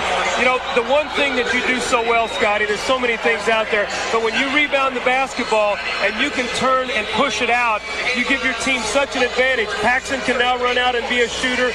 Michael can get out, and it creates all kinds of problems. Well, yeah, I think that made us a major threat in this series because of Barkley not able to hold me and guard me the full court. So it made a big difference with the court wide open, and I was able to create. So did I give y'all guys a name? Did I give you guys a name? I was just checking. Let's let Boycott in there. And again, Brandon, we gave you an opportunity. Cut that bitch off. Next call. That was sweet. Y'all said y'all wanted a name. I gave you a name, and he gave you the example. Go ahead, Boycott. You've been very patient, brother. It's your turn to speak. Yeah, I was actually looking up some stuff while he was talking. But anyway, let me get to my point. So I give certain sidekicks their credit. If I see how they play without their Batman, I guess you want to call them, and if they are successful without their Batman, then I'll give him the credit. So I give Kawhi credit. I give Pippen his credit for that year without Jordan. Kyrie, I'm a little shaky on though. You know, players like Kyrie, people like Dwayne Wade, I'm a little shaky on. So if I see you're successful without your so-called Batman, you win some good games during the season, you go into the playoffs, you do well in the playoffs, then I can give you some credit. And I think Pippen had a pretty successful career without Jordan. I guess you could say it's a little shaky here and there. I did look up the clutch rating for Pippen. So it says in a specific postseason, Pippen's clutch rating was strong, 76.7, placing him at the top among players with significant crunch time minutes, according to Bleacher Report. So you know that was just a quick Google search. It seems like Pippen did have. I mean, I remember Pippen hitting some clutch shots. Clutch steals too, during some really clutch moments in the Bulls run. So yeah, it depends on how you are without that player and how the player is without you. Like I really looked at the Warriors. The Warriors, you know, when certain injuries happen, their teams really change. You know what I mean? So I think that's a good way to judge players because a a uh game a game plan is not always determining how good a player is during the fourth quarter. What if that's just Phil Jackson's plan that during the fourth quarter we're going to really go to Jordan? That might just be the plan. Now, when you see the player in the fourth quarter when Jordan is not there, now you have a different look at him because maybe the coach is going to him now in that fourth quarter. So that's the way I look at it. There's no fourth quarter stats for us to know. It didn't exist till 1997, so we don't know. It's all predicated off the last 2 years they played together. Scottie Pippen, all I know is every time we keep showing you highlights of Scottie Pippen, he balls out. They keep saying Scottie Pippen did nothing offensively, but the triangle seemed to not have worked without Scottie Pippen. I mean, do I have to continue to play clips? Do I continue to have to show you guys this about Scottie Pippen so you can stop disrespecting Scottie Pippen? Can we stop this? Somebody said branding. So clips work now to show. We can show clips now, right? Of basketball, always. Go show me any basketball clips. Show me basketball clips, of course, any day. We only show basketball clips here, Craig. I was told only man's great because of his clips. But y'all only show the same 20 clips for the last 20 years. When we showed you Jordan clips, y'all said we were cherry picking. You could make a clip make anyone look good and anyone look bad, no matter how great they really are. Pippen is great. I don't know why people listen to people who don't know basketball. Pippen is. I think top 17 20. is a little generous there, though, Craig. See, why? See, because he was because a sidekick. You have if you're going off, what are you going off of? If you're going off of stats, accolades, and achievements, he's not top 17.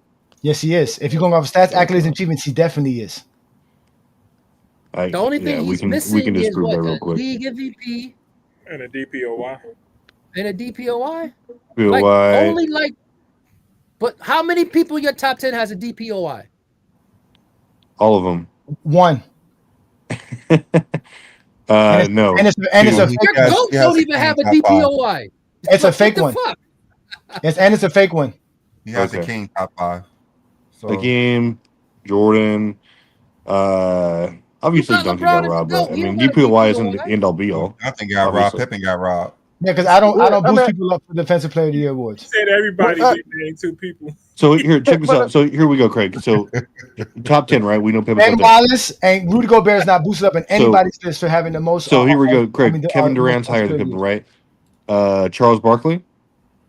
No. No? Okay, Moses Malone? No. No. Okay, 3 MVPs and just better statistically? No? Okay. 6 championships. Okay, what about Bob Cousy? Better. 6 championships. Okay, so you're putting Kid Pippen ahead of all these players I just mentioned. Ahead of Kevin Durant? What stats does Scottie Pippen need to have to be in your top 20, Travis? Top 20? What stats does he need to be in your top 20, Travis? He needs MVPs, dude. He needs. How many people in your all the top things 20 in your has ring. MVPs? Everybody. So everybody in your top 20 is an MVP. Yes. That's different. Well, everybody in his top 10 has a defensive player of the year, so they must have MVPs in his top 22. But I mean, all right, hold on. But Hondo's in your top 20 or no? Yes or no? Yeah, I was there. I mean, obviously, I'm going to put. We have all these. We have fringe top 10 players we've discussed, right? So Steve Nash is more top 20 worthy in your category and criteria than Scottie Pippen. No, He got 2 MVPs. he had 2 MVPs, but he really doesn't have anything else. Pippen has a balanced resume, but like I said, He has over 10,000 assists. What are you talking about? He has like 7 All NBAs. He has like y'all really be dismissing players' careers for the sake of, like I said, for the sake of Jordan. We should do top 20. Can I say something? So can I say something again at T Perfect? When you talk about the defensive player of the year, that is voted on by the sports writers. The All NBA is voted on by the coaches. Who holds more weight? All NBA's media as well. No. And when Pippen, go back and look. All defense. All defense. I'm sorry. All All defense. defense. All defense is coaching. When the all defense. Yeah, I'm sorry. Yeah, you're right. The all defense at the time was voted on by the coaches. Okay. The defensive player of the year was voted on by the sports writers. What's your point? Are you prepared? Because you said, who? Or maybe it wasn't you. Somebody said, Pippen don't have any defensive player of the year awards, right? That was him. Okay, but he has 4. He finished 4 times. 4 number 1 finishes in all NBA voting, which was anointed to him by the coaches in the NBA, not the sports writers. We got that. Listen, they know this. They know all of this, Kenneth. These people are not new to GOAT James Kingdom. Travis is not new to GOAT James Kingdom. Craig and John know this stuff. I want to ask you something, Craig. All of these people saying that you have Scottie Pippen too high. Can I call them Zesty Jeffries for you? Can I identify them and say that they stupid for saying that you are having Scottie Pippen in the top 17 for you? Can I do that for you? Can you give me the permission to go in on all these idiots here who you say are idiots? Because remember, you said that. Why do we keep listening to these idiots? I'm going to listen to them. You don't have to listen to them. Yeah, exactly. You don't have to listen to them. I'll listen to them. They're going to continue to tell you, you're crazy, Craig. Can I give you one name first? Brandon Katz. Oh, no. Okay, no. Second, King Speech Row. Oh, yeah, King Speech Row. Yeah, again, look, better than 16, 6, and 5. Still in the chat. Yeah. There you go. 16 points per game. Look, here we go. Brandon Katz and Robert Horry, top 25. I don't go off of just rings. Because then I just bring this up, and what did you do? You cowered and hide away from this comment. Again, what stats does Scottie Pippen need when this is his stats? Y'all forget, when you was growing up, I had the Jordan jersey. My little brother had the Pippen jersey. It was all like that. You buy a Jordan jersey, you buy the Pippen jersey. It was one or the other. You couldn't just get one. You had to get both. LeBron James wasn't in the league Did yet. you have the 33s? Huh? Did you have the 33s? Nah. Yeah, I had the 33s. Let's bring Mike back up. Mike, real quick. I don't think the problem is, huh? Go ahead, Tyson. I don't think the problem is Craig having Pippen at 17. Again, you can have not anybody anywhere, but it's based off of, without knowing who's 1 through 20 or 1 through 25 and who he has behind Pippen or ahead of Pippen, we just throwing out a arbitrary number. Like, does he have Charles Barkley ahead of him or behind him? Does he have Karl Malone ahead of him or behind him? Like, what is his criterion? What is he basing it off of? That kind of really matters. You know what I'm saying? Exactly. Like, it's all about like if you're just arbitrarily throwing up names to round up your top 20. There's not a criteria that you have that doesn't put Scottie Pippen in the top 20. I guarantee it. I'm not saying that. I'm just saying if you value anything in basketball, Scottie Pippen's top 20. I'm not disagreeing with that because I got him around 20. I don't know. Like again, I would have to go through my list and write it down and all that. I don't count a lot of 60s players, me personally, because I haven't watched enough 60s basketball to sit there and have.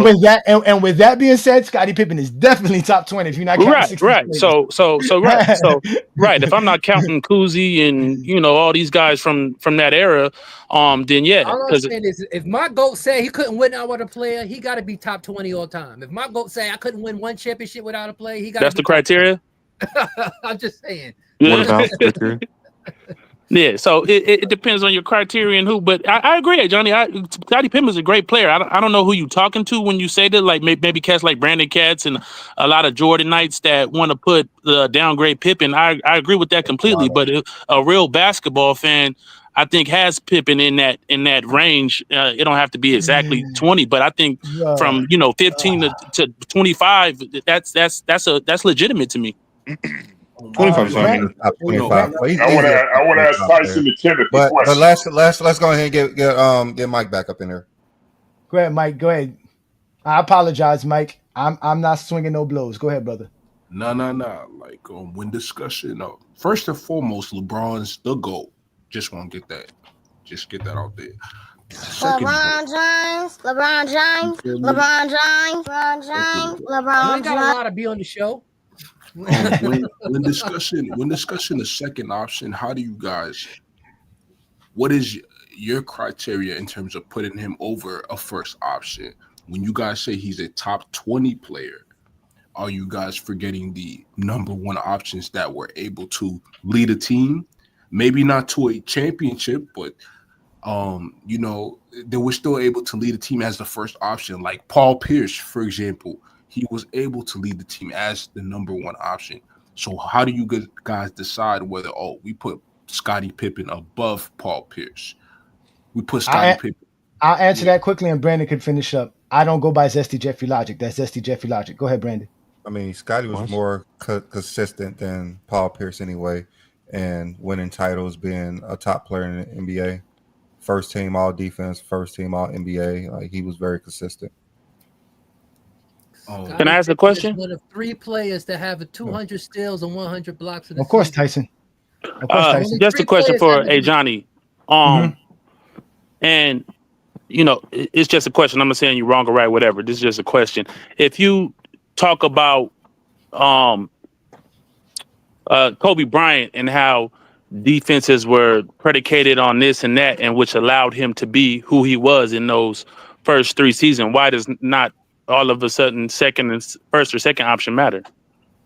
Because the first and second option is not a knock or a praise. You're a part of a team. There's a structure. There's a strategy that needs to be run. Players have to do something on the basketball court. 100%. Not everybody gets to score. So you have to apply. You doing your job to the max is just as good as the scoring guy did his job to the max. But I think you bring up that if an offense or a defense is trying to stop Shaquille O'Neal, that makes Dwayne Wade's job easier. If a defense is trying to stop Shea or Nikola Jokic, that might make Jamal Murray's job easier, or Jalen Williams' job easier. So why is that not the case when you're bringing up somebody who's first option, whose defenses are trying to stop them on a regular basis, and those other guys get better looks because of that? No, you still have a difficulty role to do your job as that guy who supposedly now has it easier. So that means now there's more pressure on you because it's easier for you. You actually have to do your job for real. What? So you still have to do your job. 100%. I'm saying your job is easier than another. I don't care what the expectations or responsibilities are. Did you do your job? That's your job. Okay, but you agree the job is what matters. Do you agree it's harder to go up against defenses that are trying to stop you than being in a secondary role where it might be you get better looks in those situations when Devin Booker's numbers go up because he has KD's on the team with them and he goes off in the playoffs because KD is the primary. Does that you don't look at that in your context? No, because your job is to not take a difficult shot. Your job is to find a better shot. So if you, as the player that's being focused on, you need to move the ball. Stop taking bad shots. That's bad basketball. I didn't say take bad shots. I didn't. That's what I'm saying. So if a player ends up But that's what I'm trying to explain to you. The bad shot is not giving off the easier shot to Dwayne Wade because I'm double team. Correct? So I'm not going to knock the player who's also getting the double team by playing smart and passing the ball and making the right move, the right options. I agree with you, but I'm saying that's the aspect of it. Did you do your job? All I'm saying is when we look at somebody's career per se, and we say Zesty Jeffrey logic. Huh? It's Zesty Jeffrey logic. Your career is predicated on your production. But you're contributing to Zesty Jeffrey logic by saying Kobe benefited from having Shaq on his team then. No, I'm telling you that Shaquille O'Neal was so dominant that that Kobe was the second option. The team was built around Shaq.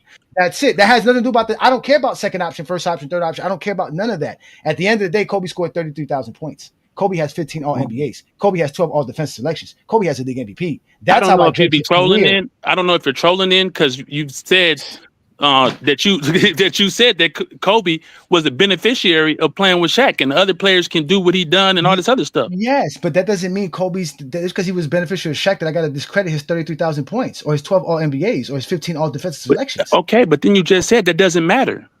That's why it doesn't matter. He still did what he did. He's still great. It doesn't matter. You take it as an offense by me telling you Kobe had it easier. You're like, oh no, that's me being. That's not being offensive. That's just me. Oh, being so objective. it is easier.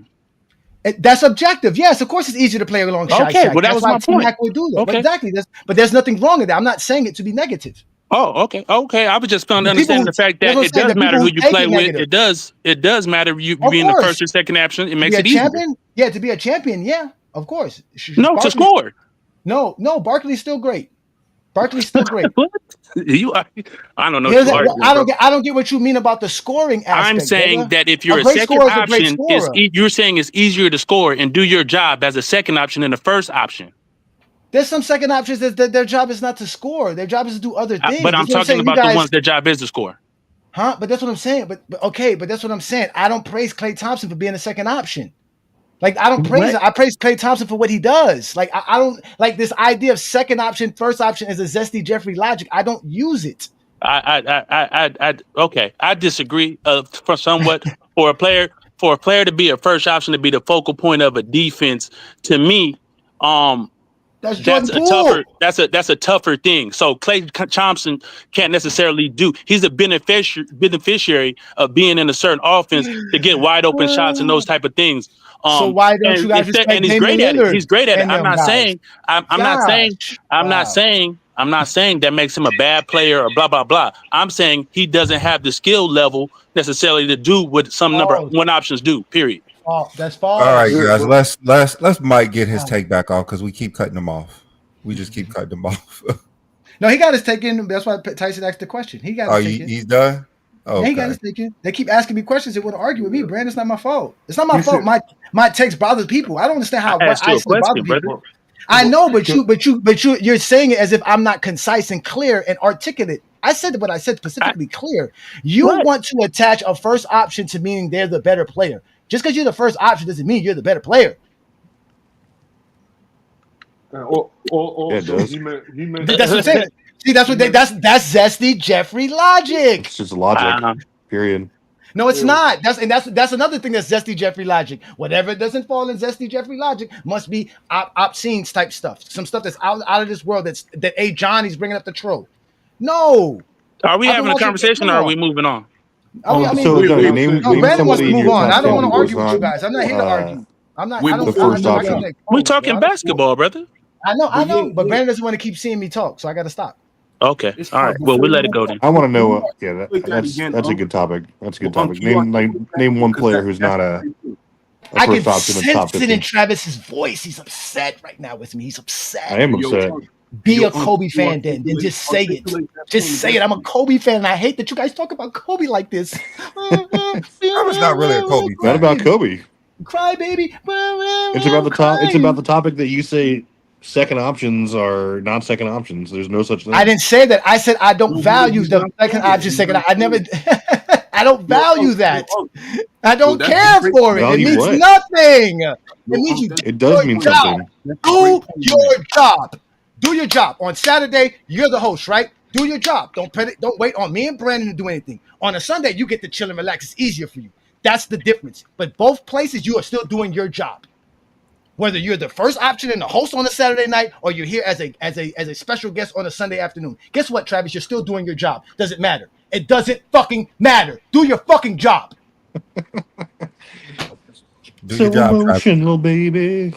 Do your exactly. job. Now, see, this is what I'm saying. When y'all get emotional, I have to sit here and just listen to your sombering voice and cry. But then when I get to be in the exposure, now it's you were crying. Asking expository questions. Travis, you was crying. I'm asking the questions to you, brother. No, not you, not you, question.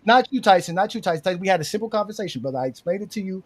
You understand it. I'm talking to Travis for crying. Travis was clearly crying just now. He was crying.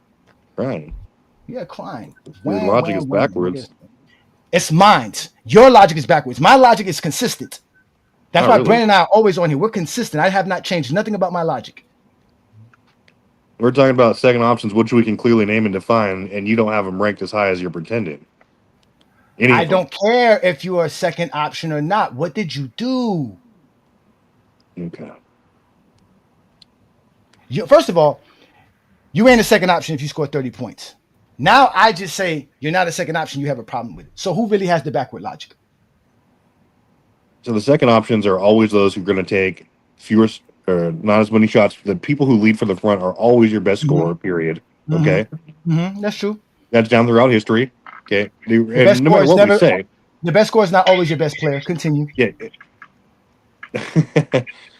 Besides Bill Russell, like Tim Duncan. Continue. Tim Duncan was the best scorer for the majority of his career. Not when he was winning championships. There was times he wasn't. There was times Tony Parker was leading them in scoring. There was times Tony Parker was leading that team in scoring because that's what they did during the finals, not during the regular season or the majority of the playoffs, and like that was rare. Tim Duncan was the best scorer on that team. Don't get it twisted. He was the best scorer. Okay, let's go look up Tim Duncan's career. Go ahead, continue. Go ahead. Okay. Don't get it. Go ahead. Let's go look it up. Then let's go see this. Let's go see this Tim Duncan career. Okay. It's not about. It's not necessarily about being the best scorer, though. Like you said, offense is about. Don't back out. That's you. Travis said it's about scoring. Continue, Travis. Let's say this is more important. It's about being the number one option. Same thing with Kareem. Kareem was the best player all around and best scorer when he was. Last time we won a Finals MVP, then Magic assumed that mantle for a lot of time. And who else we got? Hakeem was there. Jordan, LeBron, always. They never won titles without being the best scorer, best all-around player on their team. I mean, Kobe for the most part. I guess Shaq, you look at players like Chauncey Billups. I'm talking consistent. I'm talking guys that we have. See, it's all fine.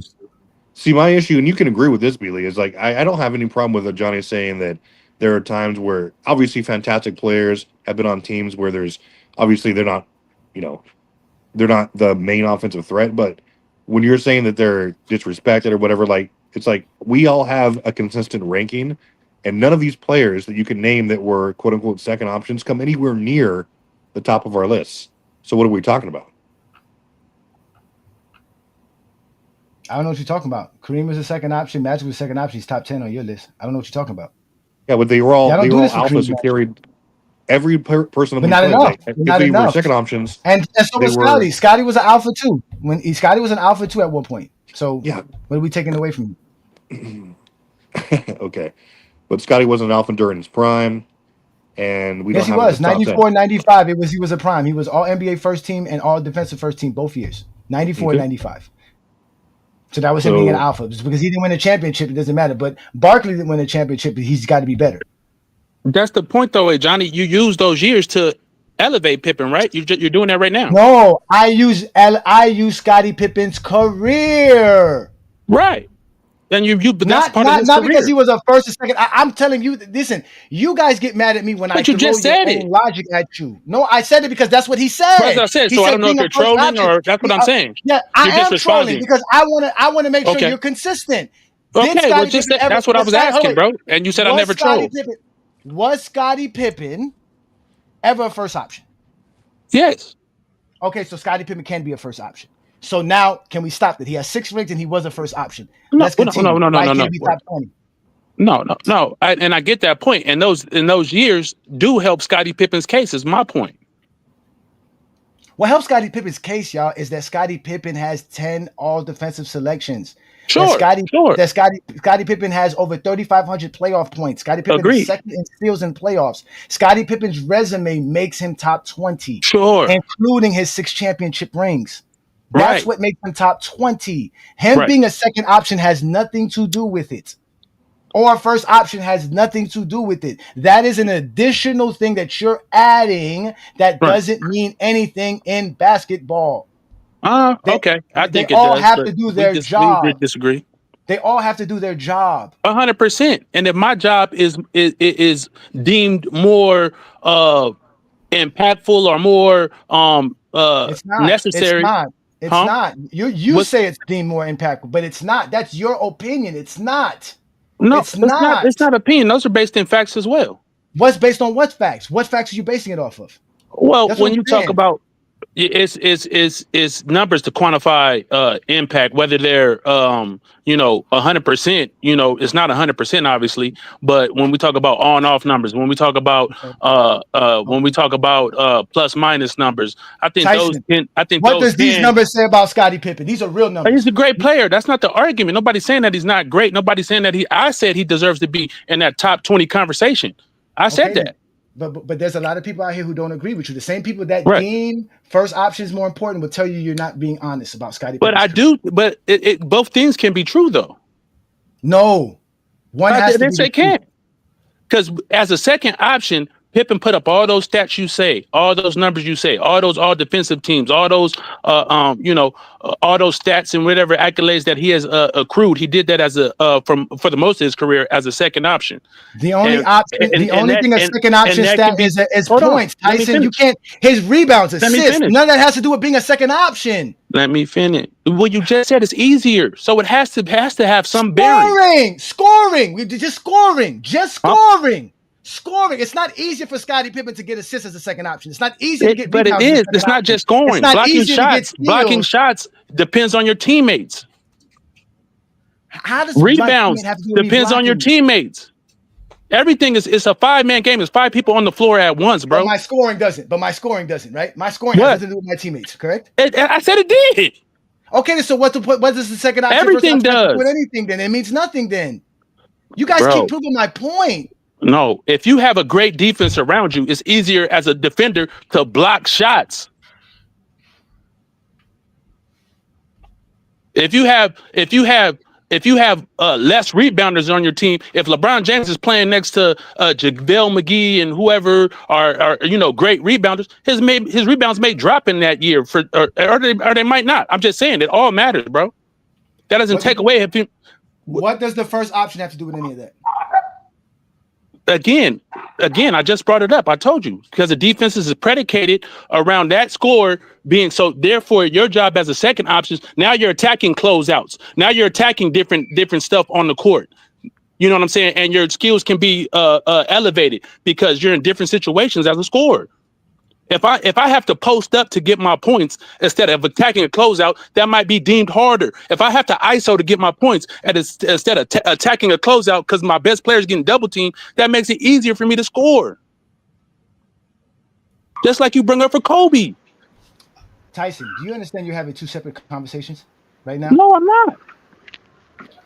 First option is only scoring. What? Where is first option for rebounding? Where is first option for assists? Where is first option for blocks and steals? I'm not saying those are first option. Yes, offense is predicated around the first option. Okay. Stop there. Don't. I don't need you to explain because I get it. So since those have nothing to do with first option, when I bring up Scottie Pippen's numbers, the only thing that affects Scottie Pippen for the second option character is his points, which is why he has those points, because he played second option. But if you look at everything else, he's not playing second option. He's dominating. He is great. He is affecting the game. I agree with you. Across the board. So being a first option or second option means nothing. It does because okay. Like I said, it can mean something to you. I'm No. just telling you that in the sense of basketball, it really means nothing. No. Because a lot of players aren't Scottie Pippen. A lot of players aren't great all-around players and can do all the things Scottie does that makes him great. Some players being in top because they contributed in scoring. Like Kyrie Irving, for example, he's not a great defender. He's not a great necessarily playmaker. His is predicated on scoring. So when he plays with LeBron James and it's easier for him to score, then that elevates him. Sorry, my dog going crazy, but yeah. I don't think it elevates him, but it's okay. That's how you feel. It don't elevate him to me. I really don't care about first option, second option. It doesn't. Okay, fair enough. Fair enough. It doesn't give me nothing. It doesn't give me nothing. I know plenty of first options that can't do shit if they don't have a teammate. If they don't have people around them to do stuff for them. So that's just how it works. Well, I completely agree with you, Johnny, that at the end of the day, it's all about the resume that matters. Total. See, but Kyrie's an alpha because it's all about scoring. It's all about scoring. It has nothing. Y'all don't respect nothing else in basketball but scoring. Nothing at all but scoring. That's y'all. Scoring means more than everything else. Who is y'all? Respect the scoreboard at the end of the game. Tyson doesn't care nothing about nothing but scoring. I just said Scottie Pippen is great. He's not necessarily an elite scorer. But Tyson, you also discredited Klay Thompson when you said Steph was scoring more. Klay Thompson played way more defense than Steph did. And if Klay Thompson was the first option, he could score just as much as Stephen Curry. And Stephen Curry's not winning without Klay Thompson. That's the point. Nobody's not winning without anybody. It's a team game. We can't knock these players because they're playing their Nobody's role. not winning without anybody. You the one that said that. That's like knocking the linemen. Like we all know we need linemen in football. You know you need a defensive lineman. But you're arguing points I'm not making, brother. Yeah, but that's the point I'm telling you. Your point is that the first option should mean more than the second option. You're arguing that. I'm telling you. I didn't say that. I said it's harder. And you agreed. And you said it about Kobe. Why would you address it being harder? Being harder means what? Being harder, all it means is offense is about creating advantages, whether it's to score, whether it's to get an assist and create an advantage. If LeBron James and Steph Curry create advantages for their teammates and allow Draymond to be that great facilitator because everybody's double teaming them off back cuts, that gives Steph Curry credit. I'm giving Steph Curry credit for that. False. That's wrong because it's Draymond Green. You can't get nobody to do what Draymond Green does. That's false. So that's why I'm trying to explain that to you. Stephen Curry can run around screens all he wants to. If Draymond Green can't make that pass, if you don't got somebody who can make that pass, or who can see the play and do it and run the set and do everything they need to do, it doesn't matter. It sounds like who came first, the chicken or the egg comment. Okay, if you think, okay, all right. It's a symbiotic relationship. I don't think so. Where they feed each other. I don't think it's both important. That's the whole point. The chicken and the egg argument. If you want to have an argument, you can have that argument, but they're both important. You need the chicken to have the egg. You need the egg to have the chicken. So they're both important. That's the real conversation. That's me removing my bias. If I want to have an argument, I would say the chicken is first. Just to argue. That's what y'all do, though. That's what y'all do. Okay. I disagree. Yeah, dynamic players are dynamic players for a reason, bro. That's why I do Friday night, so I can have people disagree with me, not on a Sunday. So, but let's end today's show because I done deboed the show. My partner's tired of me, and he doesn't want to hear me keep exposing people's lies. But I have to address somebody before I go because this coward here is always talking shit about me, and I hate people that talk shit about me but never step up on the microphone. Never. Look at this. He has to disrespect. Now my culture and my people's got to be disrespected.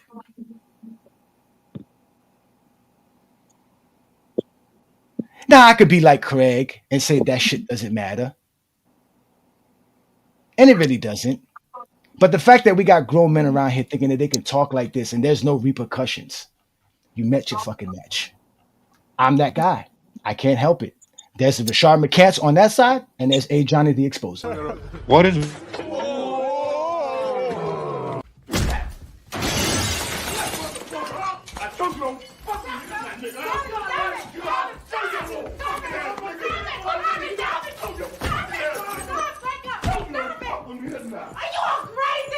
That little nigga don't fuck with me, but you wanna fuck with a nigga, right? I try to be a good motherfucking nigga, but I can't be because little bitch ass niggas like you wanna fuck with me. You wanna fuck with a nigga, right? You want a nigga who got 2 stripes on him to go to jail for life. I still love you.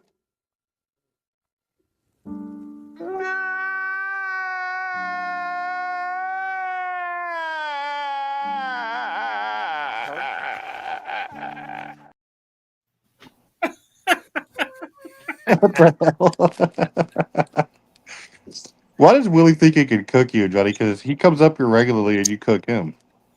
Because they think me crashing out means I lost. Because he said crime stopped when the Bulls played. That's why they think people crashing out means they won the debate. They be disruptive like Herm. They be disrespectful like Willie, and we're just supposed to take it. They go searching people's names. They go looking up Brandon's job and shit like that. All because we like LeBron James and we think LeBron James is the GOAT. And we say truth about Michael Jordan, or we're not Michael Jordan fans. They hate Gilbert Arenas. They hate T-Mac, who are Kobe Bryant fans and Jordan fans, who both have Michael Jordan and Kobe 1 and 2, all because they praise LeBron James. I love T-Mac. So, like I said, with that being said, I'm not going to stop being who I am. That's why I do the Friday night exposure with the exposer. We still waiting on that clip from Travis. What clip? I'm still waiting for that clip of Shaquille O'Neal saying that it's Dwayne Wade's team. Like how Dwayne Wade told everybody that about fucking LeBron James. That's what I'm still waiting on. All I know is the Miami Heat always had 2 players from Chicago when they won a championship. So y'all should be praising Chicago. Oh, yeah, who's that? That's Antoine Walker and who else? Dwayne Wade. Dwayne Wade's not really from Chicago. He's from the suburbs. Yes, he is. We ain't gonna disrespect. He's not really from Chicago. Y'all just trying to claim from the people from state of Chicago. Illinois. He's from Chicago. That's like Brandon's buddies in high school talking about they from Chicago, knowing they from Gary, Indiana. Yes, he's from Chicago. I ain't gonna do that. Chicago, Miami needs to thank Chicago because we helped y'all all the way. Oh man, this is the same dude that says Shaq can. Yeah, and I'm gonna prove it. Again, I will prove it, Tyson. I will prove to you how. Now, and I didn't say with anyone. Remember, you got to replace him with a competent 2 guard. And there's plenty of 2 guards in that era, including Tracy McGrady and Vince Carter, that he would have won those championships. But like I said, I will prove it because I don't shy away from nothing. Unlike you, Tyson, I will admit I'm gonna go get stats to prove this. Wait, Allen Iverson in there? Huh? He definitely won a championship with Allen Iverson. Without a doubt, he's winning a championship with Allen Iverson. Without a doubt. 3. Who is that? I want to show you this. I mean, not correct, Travis. You can't prove it, bro. You can create hypotheticals. You can't prove it. I know that. It is going to be a hypothetical. That's fine. So it's not proven. I'm not trying to prove. I'm a prove. You just said I'm gonna prove it. No, I'm gonna prove Awesome. it. I'm gonna prove that he could have won a championship.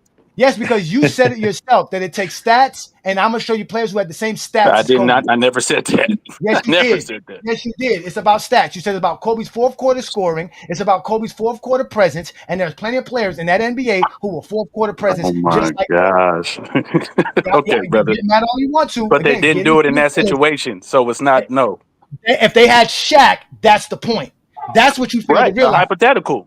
That's the reality, though. But that's exactly. It's just like it's not a reality. Hypothetical.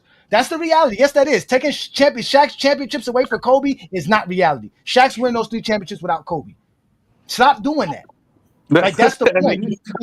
My proof is Shaq went on a decline and went to play with Dwayne Wade on an uprise and won a championship.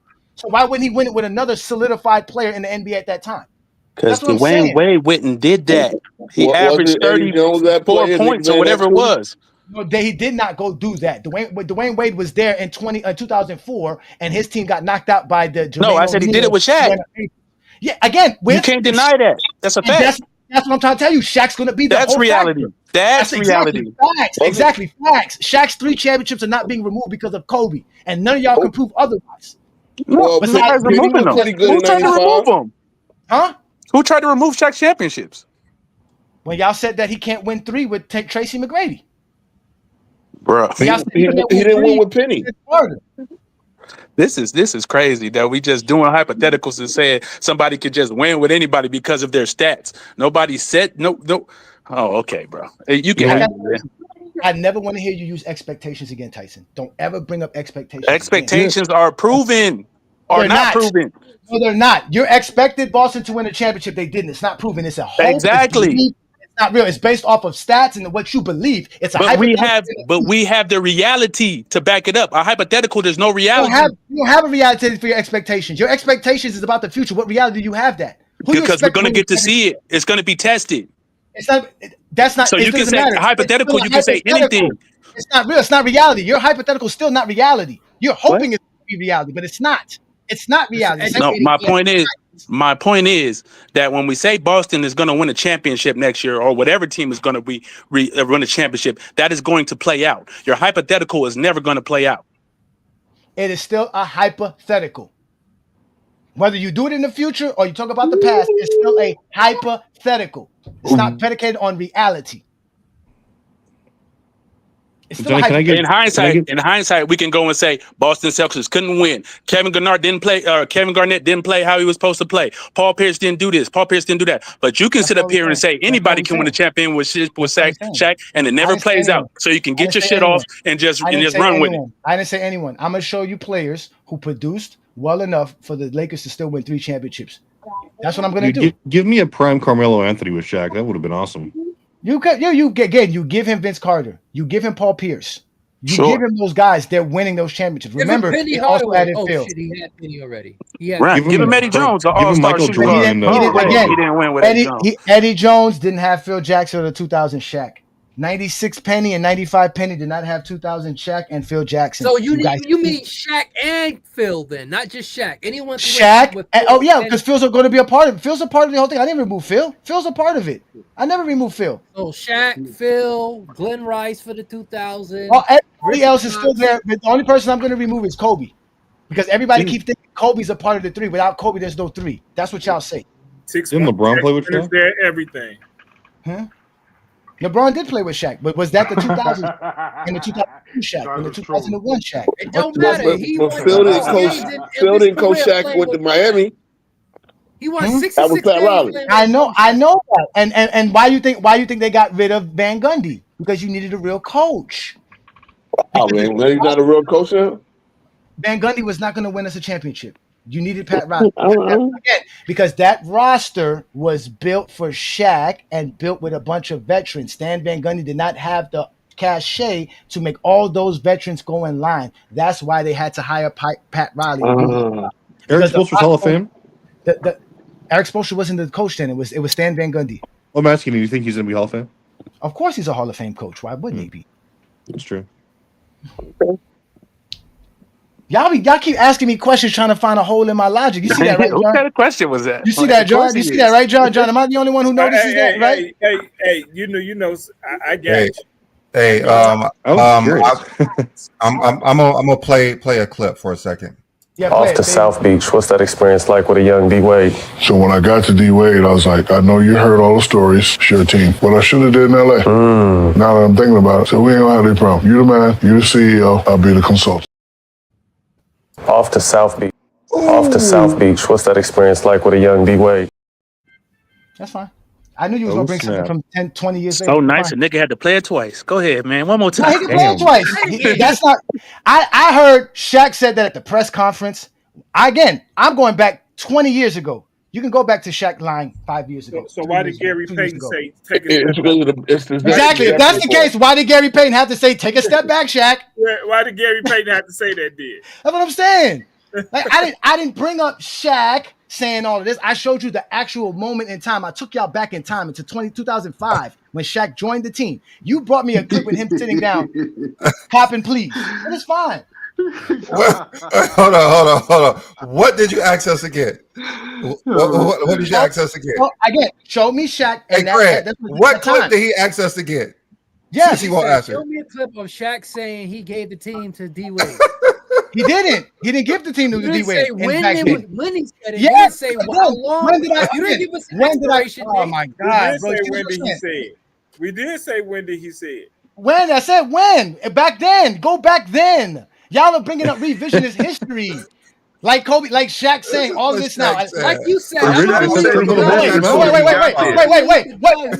Shaq just said, wait a minute. Shaq just said that he should have did that in LA. Did Shaq say that when he was in LA when he was kicking Kobe off the team? Hold on. He said when he got there, this is what he said to Dwayne Wade. This is his words. I know that's his words. I know he said that. I know that. You're right. He did say that, but he didn't say it in 2006. He said that in 2020. Let me play it again because I don't think Off to South Beach, what's that experience like with a young D Wade? So when I got to D Wade, I was like, I know you heard all the stories, sure team. What I should have did in LA. Now that I'm thinking about it, so we ain't gonna have any problem. You the man, you the CEO, I'll be the consultant. He'd have a parade. This is what he said. This is from Shaq's Yeah, I know. mouth. They had a parade for a sidekick. You're right. They had a parade for a sidekick. I know. They had a parade for a sidekick. This is what Shaq said. I didn't see them. I didn't see them. I didn't see them celebrate Dwayne Wade. No, I'm serious. This is what Shaq believe said. The media over the player, then. Yeah, this is no, amazing. I'm not telling you I'm telling you as a Miami Heat fan, I remember living that time. I need to but pull you up the show us a game clip tape. of what the media said. He showed you a clip of I'm showing you a clip that clip is from that time. That's from 2006. It's the media. That's the NBA. That's the NBA media because at that time Shaq was the man. He told him when he got there, and the Shaq media also didn't hear that. and Shaq How you also know said a he- lot Shaq of didn't tell that to the media. and Shaq also said LeBron James is the GOAT if he scores more than Kareem, and then he changed it and said LeBron Jordan's the GOAT. Shaq has been saying a lot of false shit lately. Go back and show me Shaq saying it in the press conference, like somebody told me on Friday night. That at the press conference when Shaq was holding up his jersey, that's what I'm saying. He went and found a previous. This is what he said. I'm This is not what he okay. said.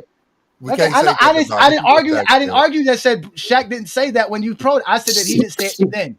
That's it. He didn't say But it that's then. what Shaq said. He said it then. I know. No, Shaq said he said it then. And Shaq is lying. And Damn. Shaq is lying. And I would tell Shaq to his face he's a liar. And I can't wait till I have Shaq because one day we will have Shaq on this show. Please get Shaq here. Yeah, we will have Shaq on this show one day. We will have Shaq on this show one day. And I'm gonna ask Shaq who was the leader of the Miami Heat team, and we're gonna see that. Hey, I mean, that's gonna I've been end all this emailing. discussion. I've been talk to emailing Shaq. LeBron's agents nonstop, trying to get him on here. Nah, don't do that. Don't do that. How about you email Dart and them and tell them that Johnny wants a 20v1. You do that. 20v1. Yeah, next week, ladies and gentlemen, we are going to be celebrating the 100th episode of the Friday Night Exposure. Okay, that is an achievement for us here in GOAT James Kingdom. And again, this was a side show that I wanted to start because obviously I don't want to take over Sunday shows. This is why I created Friday night shows. So I could just be actually a moderator. I really don't even want to talk to you guys on a Sunday afternoon. I really don't. But Brandon always baits me. Brandon knows how to bait me. So fuck you, Brandon. And at the end of the day, though, this special episode for all GOAT James Kingdom members, you guys will have an access to be a part of this show. All I need from you guys is you guys to explain to me why you like Friday Night Exposure and your favorite episode and what is your favorite episode. And that will be for the basic. You gonna wear that suit? I don't have a suit that's that luxurious. I only have AI suits. Yeah, I only have AI suits that are that luxurious. I go to Burlington Coat Factory for all of my suits. Got that chain? God damn. Listen, I like listen. that tie. Yes. Actually, I do Fire. have a tie similar to that, but it's also a Burlington Coat Factory tie. It's Egyptian It's cotton. It is not one of those. But again, if you wanna be a part of this contest, all you have to do, like I said, is become a GOAT James Kingdom member. And let me go ahead and play the promo for you guys so you guys can know. Peace and blessings. Welcome to GOAT James Kingdom. Next week on the Friday Night Exposure with the Exposer, we will be celebrating 100 episodes of the Friday Night Show here on GOAT James Kingdom. So we will honor and show our appreciation to our greatest supporters and our greatest fans, which are our GOAT James Kingdom members. And we want to do that by having a contest to where any GOAT James Kingdom member that shows up on next Friday's show and explains why they have their favorite episode of the Friday Night Exposure with the Exposer, or the greatest Friday Night Exposure of somebody getting exposed on a Friday Night Exposure, then you will be able to win one of these 3 special GJK posters. So all you have to do is become a member of GOAT James Kingdom, and then from there you're automatically eligible for next week's contest. And again, the contest is, all you have to do is tell us what is your favorite Friday Night Exposure show or Friday Night Exposure in general. To become a GOAT James Kingdom member, all you have to do is go to our GOAT James Kingdom homepage, hit that join tab, and then from there, you'll see all the different perks to becoming a member of the GOAT James Kingdom platform. There's different tiers, so make sure you check out the tier that's right for you. And if you are part of the King's Guard of GJK, you are automatically eligible for a GJK poster after 1 month of renewal. And again, thank you very much for all of your support. Peace and blessings from GOAT James Kingdom. Welcome to GOAT James Kingdom, where basketball lives forever.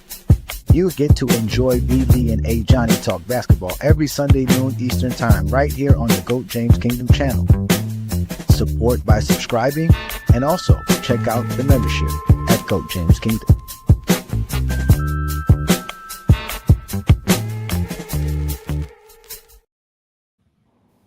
So indeed, become a GOAT James Kingdom member. By all you got to do is go to our GOAT James Kingdom homepage. You see all these different tiers. And as I stated before, if you are a King's Guard or GJK with a renewal of your membership, you have access to a free poster. Not to mention, you get access to a GJK hat and a custom-made T-shirt. So you guys see what we're doing here in GOAT James Kingdom. We're going to continue to do great content. We're going to bless you guys like Tyson, Juan Boy, for all you guys who support us. Craig, no, not Craig. T Perfect, John, all you other GOAT James Kingdom members. Saying no money, I support y'all. You do, Craig. You do. Shout out to you for that. You get a GOAT James Kingdom salute. I'm gonna win that contest. LeBron James. Again, it's going to be available. That's going to be next week's show, so the link will be available for all you guys. I tried to give you guys $100 at one point, but you guys don't like GOAT James Kingdom bucks. You must not like it. So, but again, we are the GOAT James Kingdom platform. Brandon and I are the best at this. We talk basketball every Sunday noon Eastern Time right here on the GOAT James Kingdom platform. We do big time things right here on Sundays, like expose all zesty Jeffrey lies and logic. And then on Saturday nights, we get Travis, who doesn't really get into his feelings on a Saturday. He lets Brandon just cut him off on a Saturday and gets mad at Brandon on a Saturday evening. While John enjoys all of this on a Saturday evening. So catch the Radar Show every Saturday, 7 p.m. Eastern. You guys know what to do. Brandon's going down next week. Don't forget that. Next week, actually, on the Radar Show, we will be discussing why Akeem Olajuwon is top 10 or not. Brandon will discuss why Akeem Olajuwon isn't a top 10 player. Travis will be discussing why Akeem Olajuwon is a top 10 player. So again, it is an open panel debate session on the Radar Show. Make sure you can't be 17. Well, hey, listen. This is your next Craig Door. Listen, if Kevin Durant and Kobe Bryant can be top 10 with 2 championships, I don't know how Akeem is. But again, Travis will make that case. Tune in.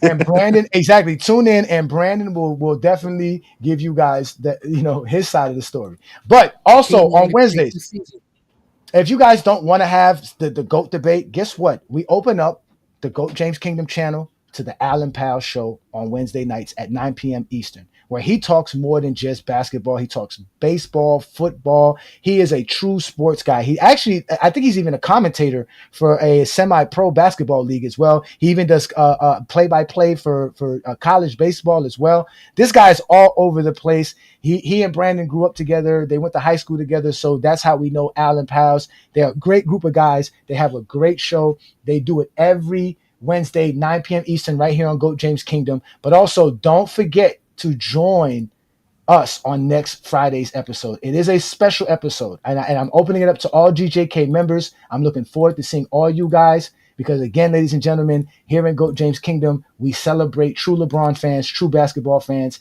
and I truly want to give an honor to all of you guys who support Brandon and I, not only on a Sunday afternoon, but also on a Friday night. But, Brandon, you said that Gary Payton was running around here following Dwayne Wade, not following Shaquille O'Neal. Well, let's hear what Gary Payton had to say about that. Let me put this volume all the way up for all you zesty Jeffries who love to disrespect Shaquille O'Neal.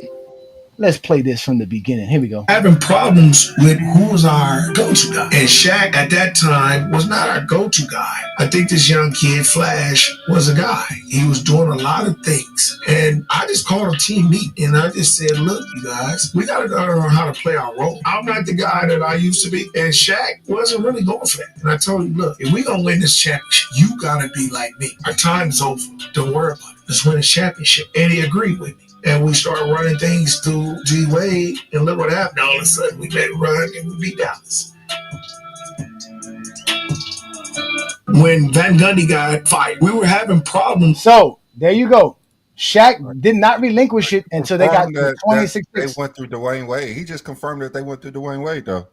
And what did I tell you? That was for the playoffs during the finals. I got footage of him talking about that for the finals because Shaq was still the man throughout that. The team was built through that. That's why Gary Payton stepped up because he looked at Shaq and said, "Bro, you brought me here to win a championship. Let's not fuss and fight about who's going to score more or not, or who the play's going to go through. Let's just go through D Wade, and D Wade's going to take us home." And we're going to be champions at the end of the day. That's a true leader. And that's what Shaq is saying. I had to relinquish that because it was better for us to win that championship in 2006 in that finals. Because I got another clip where he says that Dwayne Wade goes on a 4 straight runs. That's when they gave Dwayne Wade the reins. Here, bro, this is your team now. We're not going to argue with you. We're veterans. We just want to win a championship. That's why as soon as they won that championship, all those guys got partied and got out of shape. Antoine Walker got suspended coming into 2007. James Posey got suspended in 2007. Those guys spent the whole summer partying and celebrating their careers because they finally won a championship. And then they handed it to Dwayne Wade and got us to Chicago. To be honest, I think what happened is when Shaq thought he was in the finals, he was gonna be the old Shaq again, and he found out that he couldn't do it. So throughout the whole season, all the playoffs, he thought, okay, I'm here. In those first two games, they got their ass kicked, and Shaq was like, okay, it's KB 1A and 1B no more. So it's just basically talking about 2 games. And then after that, Shaq said, I'm gonna have to set some screens. Yeah, exactly. I'm gonna have to set some screens. I can't do this no more. I'm gonna just set screens, wait. And get rebounds and move the ball. And so, yeah, we're talking about 2 games that Shaq thought he was gonna be old Shaq, and he figured out, yeah, I'm not. That's why I averaged 20 points per game. I'm not going to argue that. I'm not going to argue that because at that point in time against Dallas with I think they had what was the center they had? That Dampier. They had Dampier and they was Desanya Job. 4 players on. Yeah, that's what I'm saying. Yeah. They had Eric Dampier and Dezaga Diop. I think that was his name. Diop. Yeah, Diop. Yeah, it was him. They had Diop. But all those guys were just a foul Shaq. Like you said, those were like Jason Collins and all those guys that they had, the Matt Geigers, the Brad Millers. These guys were only had jobs in the NBA to foul Shaq. That's how dominant Shaq was. That's what I'm saying. And like I said, I'm not taking nothing away from Dwayne Wade because I don't care about the first option, second option nonsense. That's just it. I just know that for me, the leader of the team is the guy that the team is built around, that they structure the team around. And I know at that time, because I went to the parade, I celebrated, I remember everything. And I was going to go to the Shaq parade, but I had to work. Back then I had responsibility. Well, in game 1, Dwayne Wade shot 25 times to Shaq 11. So I think they had the understanding in game 1. No, that's why Shaq was bitching because he was saying like, "Yo, we're losing because y'all not giving me the ball." Yeah. And that's when Gary Payton said, "Listen, stop bitching, play your role." All right, and they made the adjustment, and that adjustment was let Dwayne Wade cook Marquise Daniels. Because in game 5, Shaq had 5 field goal attempts, so they had the understanding in game 2 as well. They had the understanding. No, what was Brandon? Go to game 6 against Detroit when we clinched the series for the Eastern Conference. Yeah, that's when he had his 27-12. That's when he thought he was still a shit. That's when he thought he was still. That's what I'm saying. Shaq still thought he was still Shaq at the time. That's what I'm saying. At that time, he was because we were still running things through Shaq. And the series against Detroit, because Detroit plays a 1-on-1, they don't really try to double team. Shaq averaged he averaged 22 and 10.5. Dwayne Wade. Remember, Shaq came in 05. They in the Eastern Conference Finals against Detroit, taking them to a game 7. Yeah, so in game 6 of this series, in game 6, Shaq balled out. He was 12 for 14. And then Dwayne Wade was 6 of 15 for 14 points. But Dwayne Wade did have 10 assists. So they like Brandon and I, we've had this conversation, Brandon. Remember we talked about that Shaq understood that there was times he had to step back, which he did for Kobe. When they all say, "Oh, Kobe was holding Shaq accountable," but they also say, "Oh, well, Shaq was willing to say, well, I'm not going to come in shape, so Kobe can take over." So there was times he relinquished it to Kobe, but it was only the time. It's just in the finals when he had the overwhelming. Yeah, it was when Shaq felt like I'm in shape. It's my team now. Kobe was like, "Well, no, I've been carrying us this whole time. You got to play second fiddle." And they went back and forth. And that's what was with the Heat. That's what Gary Payton was telling him. Listen, there's times we went to Dwayne Wade. Let's let him cook. We might need him this series. You understand what I'm trying to say? And he did go ham. I'm not going to lie. Dwayne Wade went ham. He had one of the greatest finals performances of all time. But at the end of the day, that team was still built for Shaq. They put Antoine Walker and all those guys on that team for Shaquille O'Neal. Maybe he should have shone Shaq in 2011. They would have never lost to Dallas then, huh? Wait, Johnny, can we put 2002 Todd McCullough with Shaq and he wins those rings? That's what. No, I say Todd McCullough again. I'm going to bring up guys to replace Kobe as a 2 guard. That's what I'm going to do. I'm going to replace guys who can be the fourth quarter closer, the quote unquote fourth quarter scorer, and the second option to Shaq. Like I'm going to get you a second option. When you doing this to Johnny? Huh? Friday. I'm not doing it Friday. That's too long. Friday's a 100 episode. We got to really. I'm probably going to do it tonight or tomorrow. Oh, you're doing it early. Okay. Yeah, we're gonna have some fun, Brandon. Listen, Brandon, I ain't got no job. I ain't got shit to do.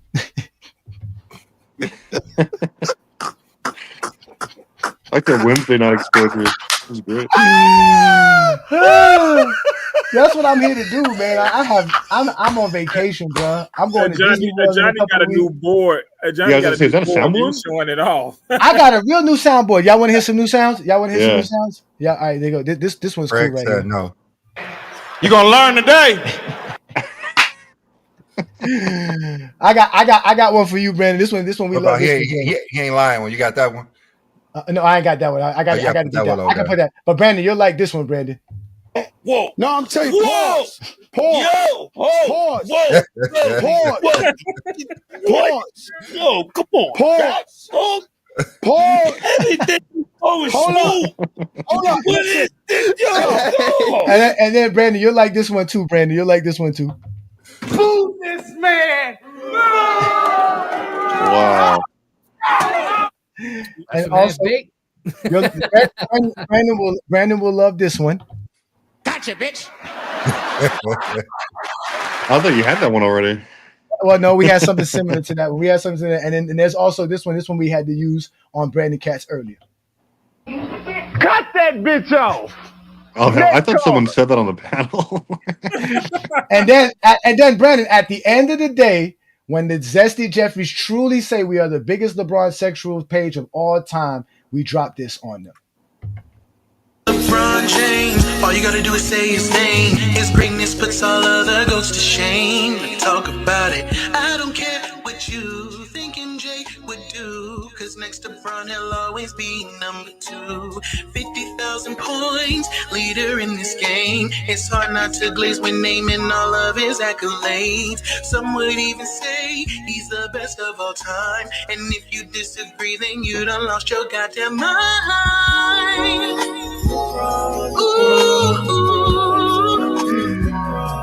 Oh, and with that said, ladies and gentlemen, we are going to end Sunday's show. Peace and blessings. Enjoy the rest of your afternoon. If you're a basketball fan and you're tired of basketball shows that talk about fake narratives and using non-basketball terms like killer instinct, playoff translation, gravity, come to GOAT James Kingdom.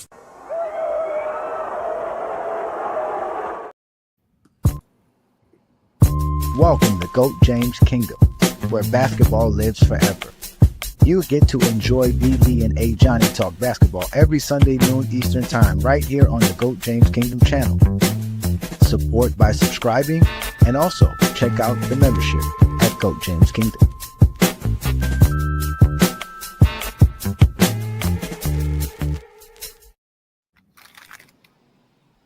Fuck you, and fuck you.